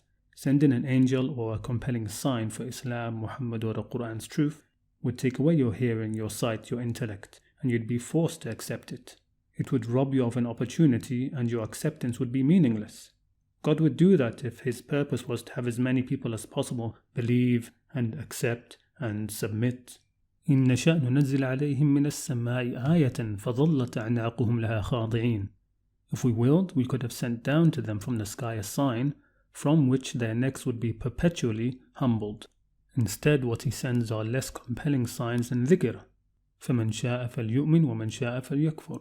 So whoever wants, let him act in faith and good deeds, have faith in justice, in mercy, in taqwa, in what He has commanded, and whoever wants, let him act in kufr, oppress, aggress, lie, cheat, bear false witness, etc. The two ways. God's purpose is to see which way you will walk, which road will you take, how will you be, shakir or kafir, an insan or a shaitan. Will you blindly follow the taghuts into darkness, or will you use your hearing and sight to see God's path and go towards Him? وَقَالُوا لَوْلَا أُنزِلَ عَلَيْهِ مَلَكٌ. And they say, why was there not sent down to him an angel? وَلَوْ أَنزَلْنَا مَلَكًا لَقُضِيَ الْأَمْرُ ثُمَّ لَا يُنظَرُونَ. But if we had sent an angel, the matter would have been decided, then they would not have been reprived. Khalas, if an angel was sent, what high use is there for your hearing, sight, heart and intellect? What shukr can you show? You've lost the opportunity of discovery to show God what you can achieve, to show God what you are made of, because you wanted to be spoon-fed an overwhelming miracle. That isn't the purpose of the human being. And as I said, the signs of the previous prophets were not like that. And many of those people who now ask for a miracle or a sign, if they received those same miracles, would not believe, just as those in the past didn't. You think your heart is so easily changed? You're so sure of that? You're so sure you won't make any excuses? Maybe say it was a hologram, maybe say there was something in the water, maybe this, maybe that. So no one ever got, nor will they ever get, an overwhelming, compelling miracle. This Qur'an is more compelling, or at least just as compelling, as almost any sign in the past. At least it speaks. Those who don't understand that neither understand the previous signs nor this one. Even after the laden table where food was sent down from the sky for Jesus' disciples, there were some who went into kufr afterwards, but now their punishment will be fiercer than any other in creation. It measured out the full extent and gave them great opportunity for kufr, just as it did for iman. So the kufr they did afterwards, and remember kufr is action, was a much deeper kufr deserving the deepest of punishments. And Jesus had warned them beforehand, have taqwa of God if you truly have faith. Meaning don't ask for this. It might be better for you to ponder a bird's flying. See this passage at the end of Surah 5. The point is, God will never close off the road to kufr by an overwhelming miracle or sign. Rather, God wants to leave space for doubt and for kufr for whoever wants it. Had He willed, He could have sent a single sign or angel from the sky and all would submit, the intelligent and the stupid, the reasonable and the unreasonable, the humble and the arrogant, the good-hearted and those with filthy diseased hearts, those who are truly human and those who are no better than cattle, rather worse than cattle. Then what would be the point of this world? This isn't to belittle the genuine questions of those who sincerely want a sign like the signs of old, in order to be guided, and who sincerely think that if they got one they would believe, nor even those Muslims and converts who wish God would send a sign to their loved ones. This is a trap that even the Prophet Muhammad ﷺ fell into. God says to him, وَإِنْ كَانَ كَبُرَ عَلَيْكَ إِعْرَاضُهُمْ فَإِنِ اسْتَطَعْتَ أَنْ تَبْتَغِي نَفَقًا فِي الْأَرْضِ أَوْ سُلَّمًا فِي السَّمَاءِ فَتَأْتِيَهُمْ بِآيَةٍ وَلَوْ شَاءَ اللَّهُ لَجَمَعَهُمْ عَلَى الْهُدَى فَلَا تَكُونَنَّ مِنَ الْجَاهِلِينَ. And if their evasion distresses you, such that if you were able to find a tunnel into the earth or a stairway up into heaven so that you can bring them a sign, then we know that you would do that. But if God had willed, He would have united them upon guidance, so don't be of the ignorant. You can see how this distressed Him deeply, their aversion to His message, because He was extremely compassionate and worried for them, that He would have done anything, tunneled into the earth or climbed a ladder all the way to heaven to get them a sign that would convince them. Yet this compassion towards them blinded Him a little, and so He is being told not to be ignorant. Had God wanted, He could have united them all on guidance. But that isn't God's purpose. He isn't looking for numbers. And so the next verse continues with the theme we have been talking about. إِنَّمَا يَسْتَجِيبُ الَّذِينَ يَسْمَعُونَ وَالْمَوْتَى يَبْعَثُهُمُ اللَّهُ ثُمَّ إِلَيْهِ يُرْجَعُونَ. Only those who can hear will respond, and the dead God will bring to life, and then they will, of their own accord, return to Him. What God wants is to see who can hear, who can listen, who is a shakir and who is a kafir, who is dead or dying and can still listen to this message and accept it and practice it so that God may bring him fully back to life. And once alive, they will return to God on their own. In this verse, death and life are mentioned, which again is a whole other topic in the Qur'an, but is related to hearing and then sight and how God brings people back to life. So later in the same surah he says, أو من كان ميتا فأحييناه وجعلنا له نورا يمشي به في الناس كمن مثله في الظلمات ليس بخارج منها كذلك زين للكافرين ما كانوا يعملون. Is he who was dead and then we brought back to life and made for him a light which he uses to walk among men, the same in similitude as one in darknesses from where he cannot emerge, in such a way where the actions of the kafirin made seem pleasing to them. And remember, when you see a verse mentioning darknesses in the Qur'an, think of the taghuts which take people from light to darknesses where they could die a spiritual death. And in that darkness, because they can't see, they think they are doing good deeds. Whereas those who trust God and shun the taghuts, they will gain light with which to walk in this world. But a person has to listen first, and often the completely dead will not listen no matter how much you want them to. Sign or no sign. إِنَّكَ لَا تُسْمِعُ الْمَوْتَى وَلَا تُسْمِعُ الصُّمَّ الدُّعَاءَ إِذَا وَلَّوْا مُدْبِرِينَ. For you truly, O Muhammad, can't make the dead hear, nor can you make the deaf hear the call while they have turned away from you in retreat. وَمَا أَنْتَ بِهَادِ الْعُمْيِ عَنْ ضَلَالَتِهِمْ. Nor will you ever guide the blind from his misguidance. إِن تُسْمِعُ إِلَّا مَن يُؤْمِنُ بِآيَاتِنَا فَهُمْ مُسْلِمُونَ. The only ones you can make hear are those who have faith and trust in our signs and are in submission to them. Regarding those who will listen, it is saying that only those who have faith in God's signs, whether Muslims or non-Muslims, and are in submission to those signs, only those who are like that will listen to you. Those who aren't, whether Muslims or non-Muslims, won't really hear what you have to say. It is those who have faith and trust in God's signs who can listen to the Qur'an and to Muhammad. Which signs? The signs all around them, on the horizons and in themselves. Look at all the verses in the Qur'an which say, and of His signs and of His signs. Whereas those who give the lie to God's signs and don't see signs in themselves and all around them, those who deny them in their behavior and actuality, even if they accept those signs intellectually, you'll find that such people are corrupt, and the punishment will touch them due to their corruptions. Their actions are corrupt and they've corrupted themselves. They will pay the price eventually, whether now or later, in this life or the next. وَالَّذِينَ كَذَّبُوا بِآيَاتِنَا يَمَسُّهُمُ الْعَذَابُ بِمَا كَانُوا يَفْسُقُونَ.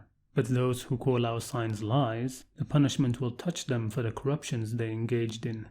No signs or treasures given to Muhammad would help them actually see any signs, neither those signs they ask for if they came, nor the signs in the Qur'an. The blind and those who can see are not the same. قُلْ لَا أَقُولُ لَكُمْ عِنْدِي خَزَائِنُ اللَّهِ وَلَا أَعْلَمُ الْغَيْبَ وَلَا أَقُولُ لَكُمْ إِنِّي مَلَكٌ. Say, O Muhammad, I do not tell you that I have the treasuries of God to give to you, nor that I know the unseen, nor do I tell you that I am an angel. I don't have any of that. إِنْ أَتَّبِعُ إِلَّا مَا يُوحَى إِلَيْهِ. I only follow what is revealed to me. I only really have this Qur'an which was revealed to me, nothing else. قُلْ هَلْ يَسْتَوِي الْأَعْمَى وَالْبَصِيرُ أَفَلَا تَتَفَكَّرُونَ. Say, is the blind equivalent to the seeing? Then will you not give thought?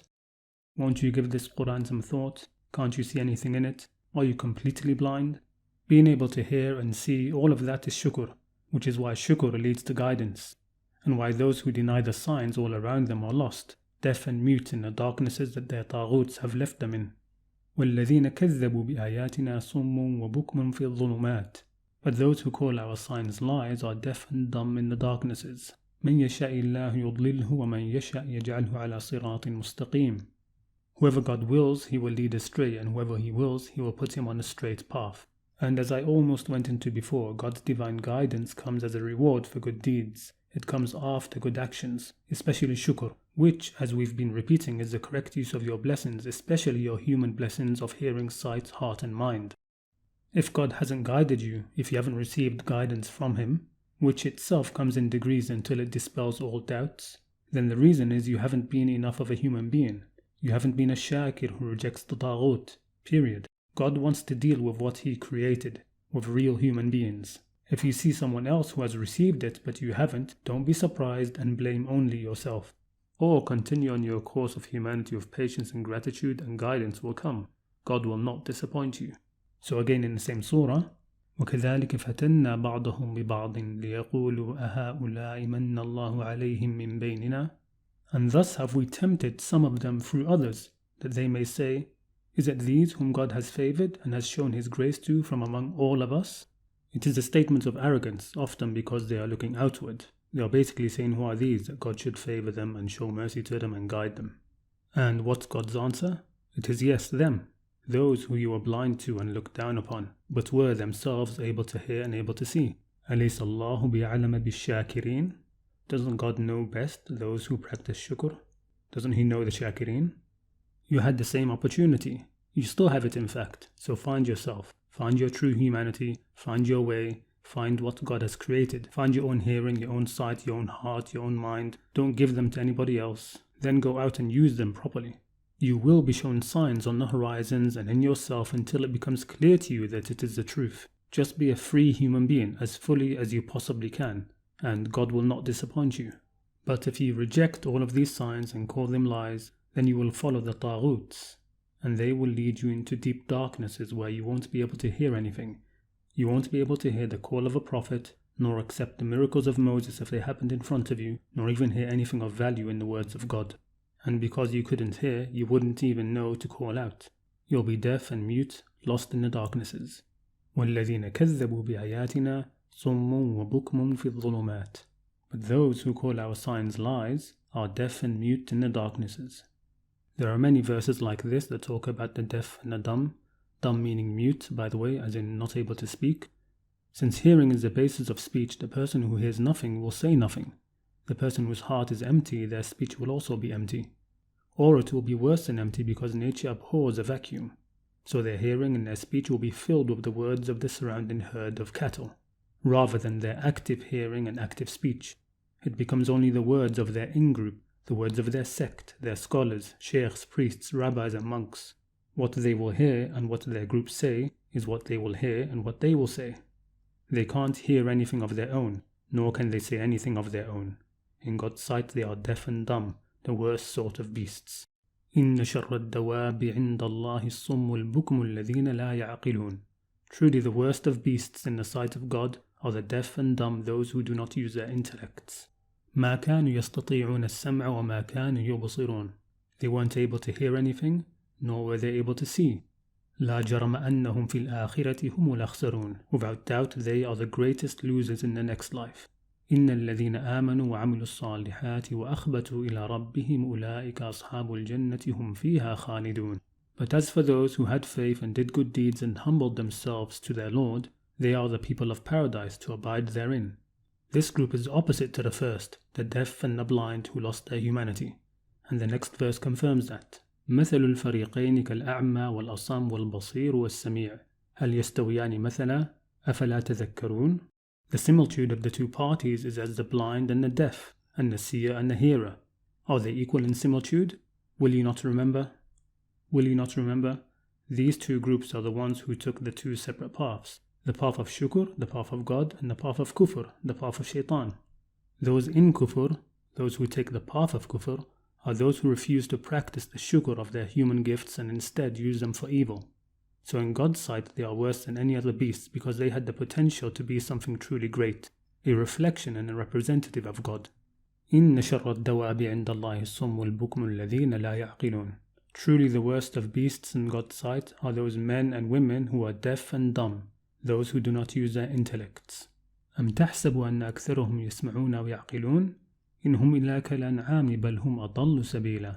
Or do you, O Muhammad, think that most of them hear or think? They are but like cattle, rather they are worse astray. Beasts and cattle are unmindful. They have no real concept of what is greater than themselves, or that they could be here for a purpose, or that God is watching them. They move mostly on instincts and impulses. The human being isn't supposed to be anything like that. He isn't supposed to go blindly behind the herd while he has been given human hearing, sight and intellect. He is responsible for their correct use, for their shukr and not their kufr. وَلَا تَقْفُ مَا لَيْسَ لَكَ بِهِ عِلْمٌ إِنَّ السَّمْعَ وَالْبَصَرَ وَالْفُؤَادَ كُلُّ أُولَٰئِكَ كَانَ عَنْهُ مَسْئُولًا. O man, don't follow that which you have no knowledge of. Truly the hearing, the sight and the heart, for each of these he is held responsible. He was given more in order to be more, to truly hear, see, feel, think, and to show that he could be more, he was created and placed in this world of struggle in order to struggle and to struggle using those gifts. لَقَدْ خَلَقْنَا الْإِنسَانَ فِي كَبَدٍ. Truly we have created man into toil and struggle. أَيَحْسَبُ أَنْ لَنْ يَقْدِرَ عَلَيْهِ أَحَدٌ. Does he think that no one can have power over him? يَقُولُ أَهْلَكْتُ مَالًا لُبَدًا. He boasts happily, I have squandered such abundance of wealth. أَيَحْسَبُ أَنْ لَمْ يَرَهُ أَحَدٌ. Does he think that no one can see him? See what he's doing? أَلَمْ نَجْعَلْ لَهُ عَيْنَيْنِ. Did we not give him 2 eyes? وَلِسَانًا وَشَفَتَيْنِ. And a tongue and 2 lips. وَهَدَيْنَاهُ النَّجْدَيْنِ. And we have shown him the 2 ways. Which 2 ways? Again, the same 2 ways as before. The way of the 2 groups. The path of kufr, the path of the kafir, Shaitan, or the path of Shukr, the path of God who wants to see us truly benefit from his gifts, not squander them boastfully. One path is the high road, a difficult road, that few travel. It is the better path, the human path, but most will not travel it. فَلَقَتَحَمَ الْعَقَبَةِ. But he has not truly attempted, hasn't broken through the difficult pass. وَمَا أَدْرَاكَ مَا الْعَقَبَةِ. And what can make you know what this difficult pass is? فَكُّ رَقَبَةٍ. It is to free the bondsman. To free a slave or a captive. Literally it says to free a neck. Someone chained to something as if by the neck. Don't tell me there are no slaves now to free. What have we talked about? Use your hearing, use your sight, use your heart, use your mind. This is about acting in shukr, about following the road of shukr. Look around you, really can't see anything like slavery? Don't you see people enslaved to debt, chained to it, unable to escape, or others caught in a cycle they can't get out of, trapped by people, chained to humiliating work? Why not try to free them if you have abundant wealth? Or did you think freeing a slave would be cheap? Just spend £100 or something? No. In a difficult path, you have to pay a difficult amount. Difficult against your bestial self, so you can prove your humanity, that you are truly human, truly an insan. Okay, but let's say you can't do that. Maybe you don't have the abundant wealth. Or maybe you just can't think how to go about it. Well, the next few verses give you another option for this path. أو إطعام في يوم ذي مسغبة, or feeding on a day of severe difficulty, meaning a day of difficulty for you. You are in the middle of the difficulty, financial or otherwise, but you think of others who are hungry. يتيما ذا مقربة, an orphan of near relationship. أو مسكينا ذا متربة, or to the needy person down in the dirt. ثم كان من الذين آمنوا وتواصوا بالصبر وتواصوا بالمرحمة. And then after that, with faith, be among those who advise one another to patience and advise one another to compassion. Do all of that, and أولئك أصحاب الميمنة. These are the people of the right hand. These are the people of Shukr, people displaying the humanity God created them to display. والذين كفروا بآياتنا هم أصحاب المشأمة. While those who engaged our signs with kufr, meaning not with shukr, they are the companions of the left hand path.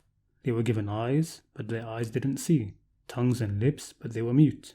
They didn't struggle on this difficult path, neither to free a slave, nor to feed the poor in the dust or orphaned relatives, nor did they with faith join hands with others, promoting patience and mercy. Rather, in opposition to all of that, they acted in kufr. They rejected all of that and boastfully squandered their wealth, thinking none has power over them, and none sees them.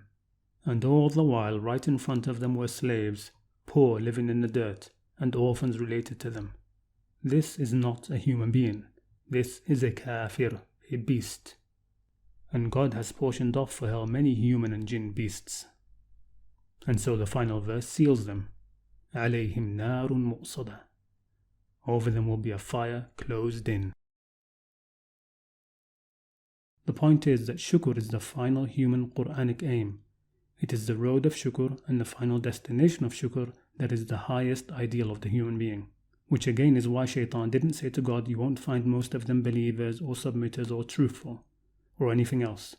He wants to remove shukr. Shukr is at the top of the purely human aims, and it encompasses much of what is below it. Now let's backtrack just a little. What allows shukr? What facilitates it, both individually and on a grand scale in society? The answer, as we've said, is taqwa. Taqwa, which is to refrain from harm and aggression, leads to shukr. Why? Because harm and aggression causes animosity and hatred makes you deaf, blind, uncaring and unthinking. Instead of your hearing and your sight and your mind being free and used in a beneficial way as God intended, for what benefits humanity, to contemplate creation and its mysteries, to produce science and philosophy, to explore and to learn, to look after a natural world and cultivate it and be a true representative of God on earth, and to learn about God himself, of course. Instead of all of that, your faculties are busy and preoccupied with conflicts. All the country's money gets spent on defense and is squandered, when it could have put eyes and ears on Mars, or been used to solve problems on Earth. Instead, because there is no taqwa on a large scale, the natural world is being exploited, other people are being exploited and manipulated, and much effort and use of the mind is geared towards maintaining the status quo, in staying on the top of the conflicts, either protecting yourself from harm and aggression, or in carrying it out towards others. And the sad thing is, because the taghuts of religion are often involved in creating this aggression, who gets blamed for it all? God. The one commanding taqwa gets blamed for all of the udwan, and so Shaitan's entrapment of humanity becomes complete. But with taqwa comes shukr, and with shukr people start to understand God properly again. Just look at what led to the modern age and modern nation states with firm borders and the United Nations. Look at how fruitful the times of peace were and how slow was the human progress in times of war and aggression and conflicts. There was a colonial age full of aggression, then came World War I, aggression, a brief mixed peace with some advancements, then World War II, then peace with an undercurrent of Cold War but still peace, so humanity advanced. They were benefiting from their hearing, sight and mind.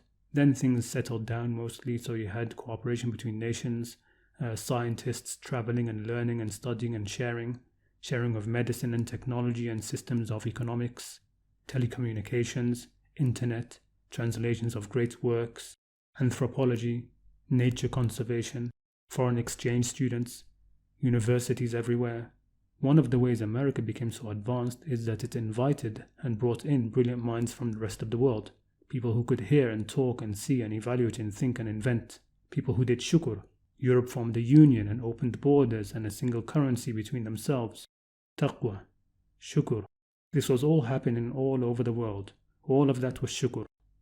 And what facilitated it was just that little amount of taqwa that the world, especially the Western world, was able to agree upon between themselves and between nations.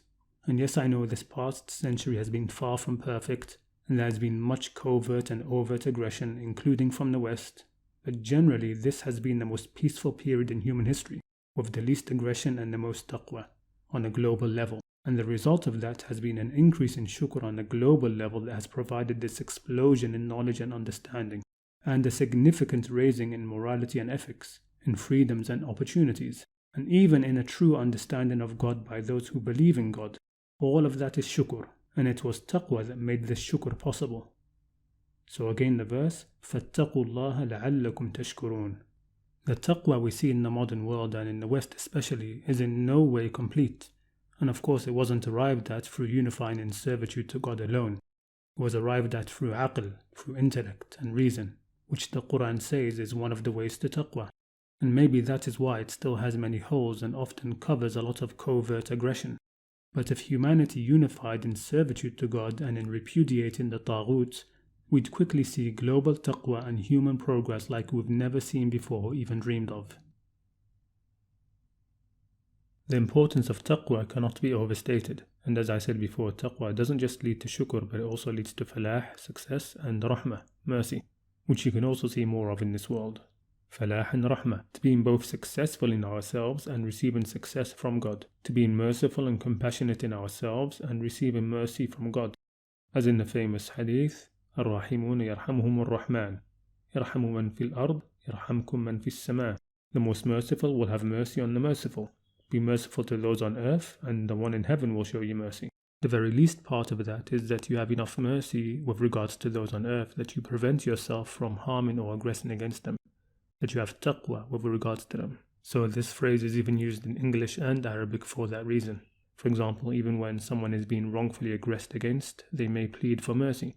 In reality, they are asking the aggressor to show restraint, to show taqwa. So that's basically it. What could be considered a main Qur'anic framework, or at least one of them, because I believe there are many more at different levels.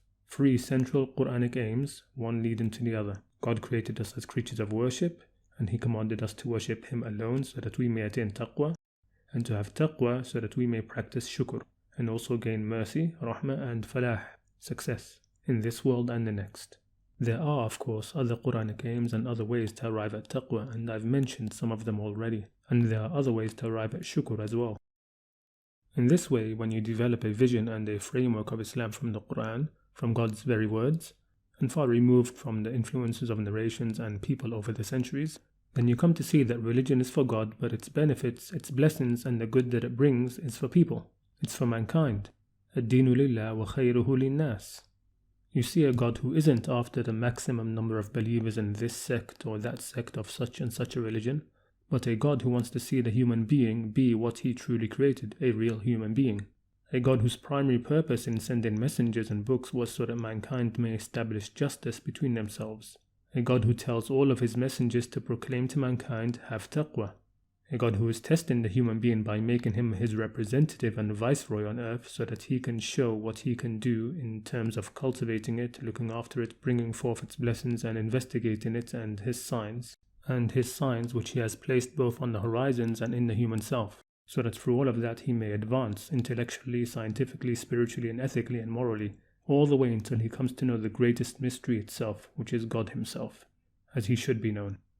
And in that process, He has asked the prophets to aid the human being further by making some of the more difficult answers easier to reach, such as God's existence and the last day. Okay, so zooming back out onto the purpose of this video, which we are coming to the end of very soon, I promise, which is to show that asking the right questions and deliberating over the answers calmly, you can start to form an outline and a framework for a divine Islam, an Islam that has depth, that is more rooted in thought and in ethics and intellectualism. one which is further reaching, more inclusive and closer to human nature than the sectarianism we have inherited and have now become accustomed to. Is this outline of Islam that I've presented the true version? No, certainly not in any absolute sense, but it is an attempt to get near. It's an attempt to rework the foundations, the outlook and the framework from the Qur'an, to have a Qur'anic philosophy of religion, and as such it is definitely a truer Islam than a lot of what passes for Islam. In fact, I don't even believe that the Qur'an is presenting an actual religion in the formalized sort of way that we've become accustomed to knowing them. The Qur'an was just revealed as guidance and as a mercy and an admonition, as remembrance and advice, not as something that was supposed to create a whole institutionalized religion. You also shouldn't make it out as if there is only one Islam. There isn't. There is a high divine Islam and there is a low shaitanic taghuti Islam, and between these two there are many Islams. So try to come closer to the divine Islam as much as possible, and try to keep away from the shaitanic Islam as much as possible. Wallahu musta'an. For those who see the Qur'an as revelation from God, then they should try to take it seriously. They shouldn't imagine that it has no depth or insights to give. They shouldn't give it less due than they do poems and plays and novels they studied at school. Then they will come to see that the Qur'an is immensely rich, full of different threads that can be followed and which lead to others. Doors which open up into rooms with more doors that lead to still other rooms and other floors and other levels. And if you take one part seriously, it will guide you to the others until you have a more or less complete picture of its message and guidance, and therefore of quote-unquote Islam. Whether you start by drawing an outline or by painting from the center or a corner, whether you start by looking at the Qur'anic Aims or those whom God loves and doesn't love, or by comparing the people of paradise and the people of hell, no matter where you start, with dedication and accuracy, a complete picture can be formed. Or if not a complete picture, then certainly one which is at least complete enough to be of benefit to the wise. And along the way there will be many good things you can take and hold on to. Will everyone be able to read the Qur'an this way? No. The Qur'an fits into this world and its purpose, as well as being a reflection of the God who created it. Had He willed, He could have united them all by it, but that isn't God's purpose. Rather, people will continue to have extreme reactions to the Qur'an. No one will be able to stay in the middle for very long, and that is part of God's purpose. Okay, that's the end of the video. I'd just like to make a few closing remarks. Firstly, regarding the high ideals I've talked about here, I don't want anyone to think that I myself am like that. I'm not. I mean, really, I'm not. I'm not just saying that out of humility or anything. I myself am not like that. I try and fail and continue to learn and grow. Every year I discover a different taghut that Shaitan has brought into me. The difference is that when you are mostly aware of Shaitan's project in them, then they become more or less harmless. Secondly, most of what I've said here has been adapted from what I agree with of the work of Hassan al-Maliki. He is the one who is bringing the idea of the Qur'anic Aims to the forefront. All I've done is fleshed things out a little bit and added some of my own insights. But if you say this was all copied from Hassan al-Maliki's work, then I wouldn't really object. So please do remember him in your prayers, because he is still imprisoned, both him and his elder son, going on 3 years now, while another of his sons is basically trapped abroad, unable to return home in case he gets imprisoned too. Thirdly, of course, I'd like to apologize for the length of this video, and also if it seems confusing. From what I see, I think most people don't really know how to read the Qur'an and ponder it in this way, so I can't tell if for most viewers this seems inspiring or a confused jumble. I've also actually cut out parts of this which I will be releasing separately as deleted segments or something like that. I was debating whether I should or should not, but the length of this video tipped the scales. The parts are about what comes next, as in after this world, Another part about sidq, truthfulness or honesty. And another about the differences between scholars with respect to the Qur'an. Those sections weren't really important for the primary message of this video, so I cut them out. Fourth, I will link some important posts I've written explaining a few background ideas that should help you understand where I'm coming from. One post about how people see the Qur'an, a post about shirk in the Qur'an, and a couple of posts about heaven and hell being earned by actions and not disbelief or belief. Lastly, I'd just like to reiterate, though I've spoken in strong terms mostly about the condition of Muslims and Islamic sects, I want to repeat again that it should be understood I'm not making takfir on anyone, as in that anyone is outside of the institutionalized religion of Islam. As I said, I don't really accept that kind of Islam, and so I don't accept that type of takfir. So when I talk about the kufr or shirk of Muslims, they are all still Muslims. They still have the Muslim label so long as they claim it, even if in my view they are complete kafirs or mushriks. This is exactly in the same way that I can see some non-Muslims as complete Muslims, even though they don't have nor even want the label of Islam. And again, even if just for argument's sake you want to say that I'm making literal takfir, then for me it makes no difference because I don't believe in any of the different rules for Muslims versus non-Muslims. They can inherit from each other, marry each other, be buried side by side in the same cemetery, receive charity and zakat money. Pretty much everything is the same. And obviously I completely reject the apostasy law. So I can't think of any exceptions. Even responding to the salam. If they say assalamu alaikum, then you should respond as the Qur'an says with something better, or at least by returning the same greeting and saying wa alaikum assalam. And so that brings us nicely to the end of this video with me finally saying thank you for listening and assalamu alaikum.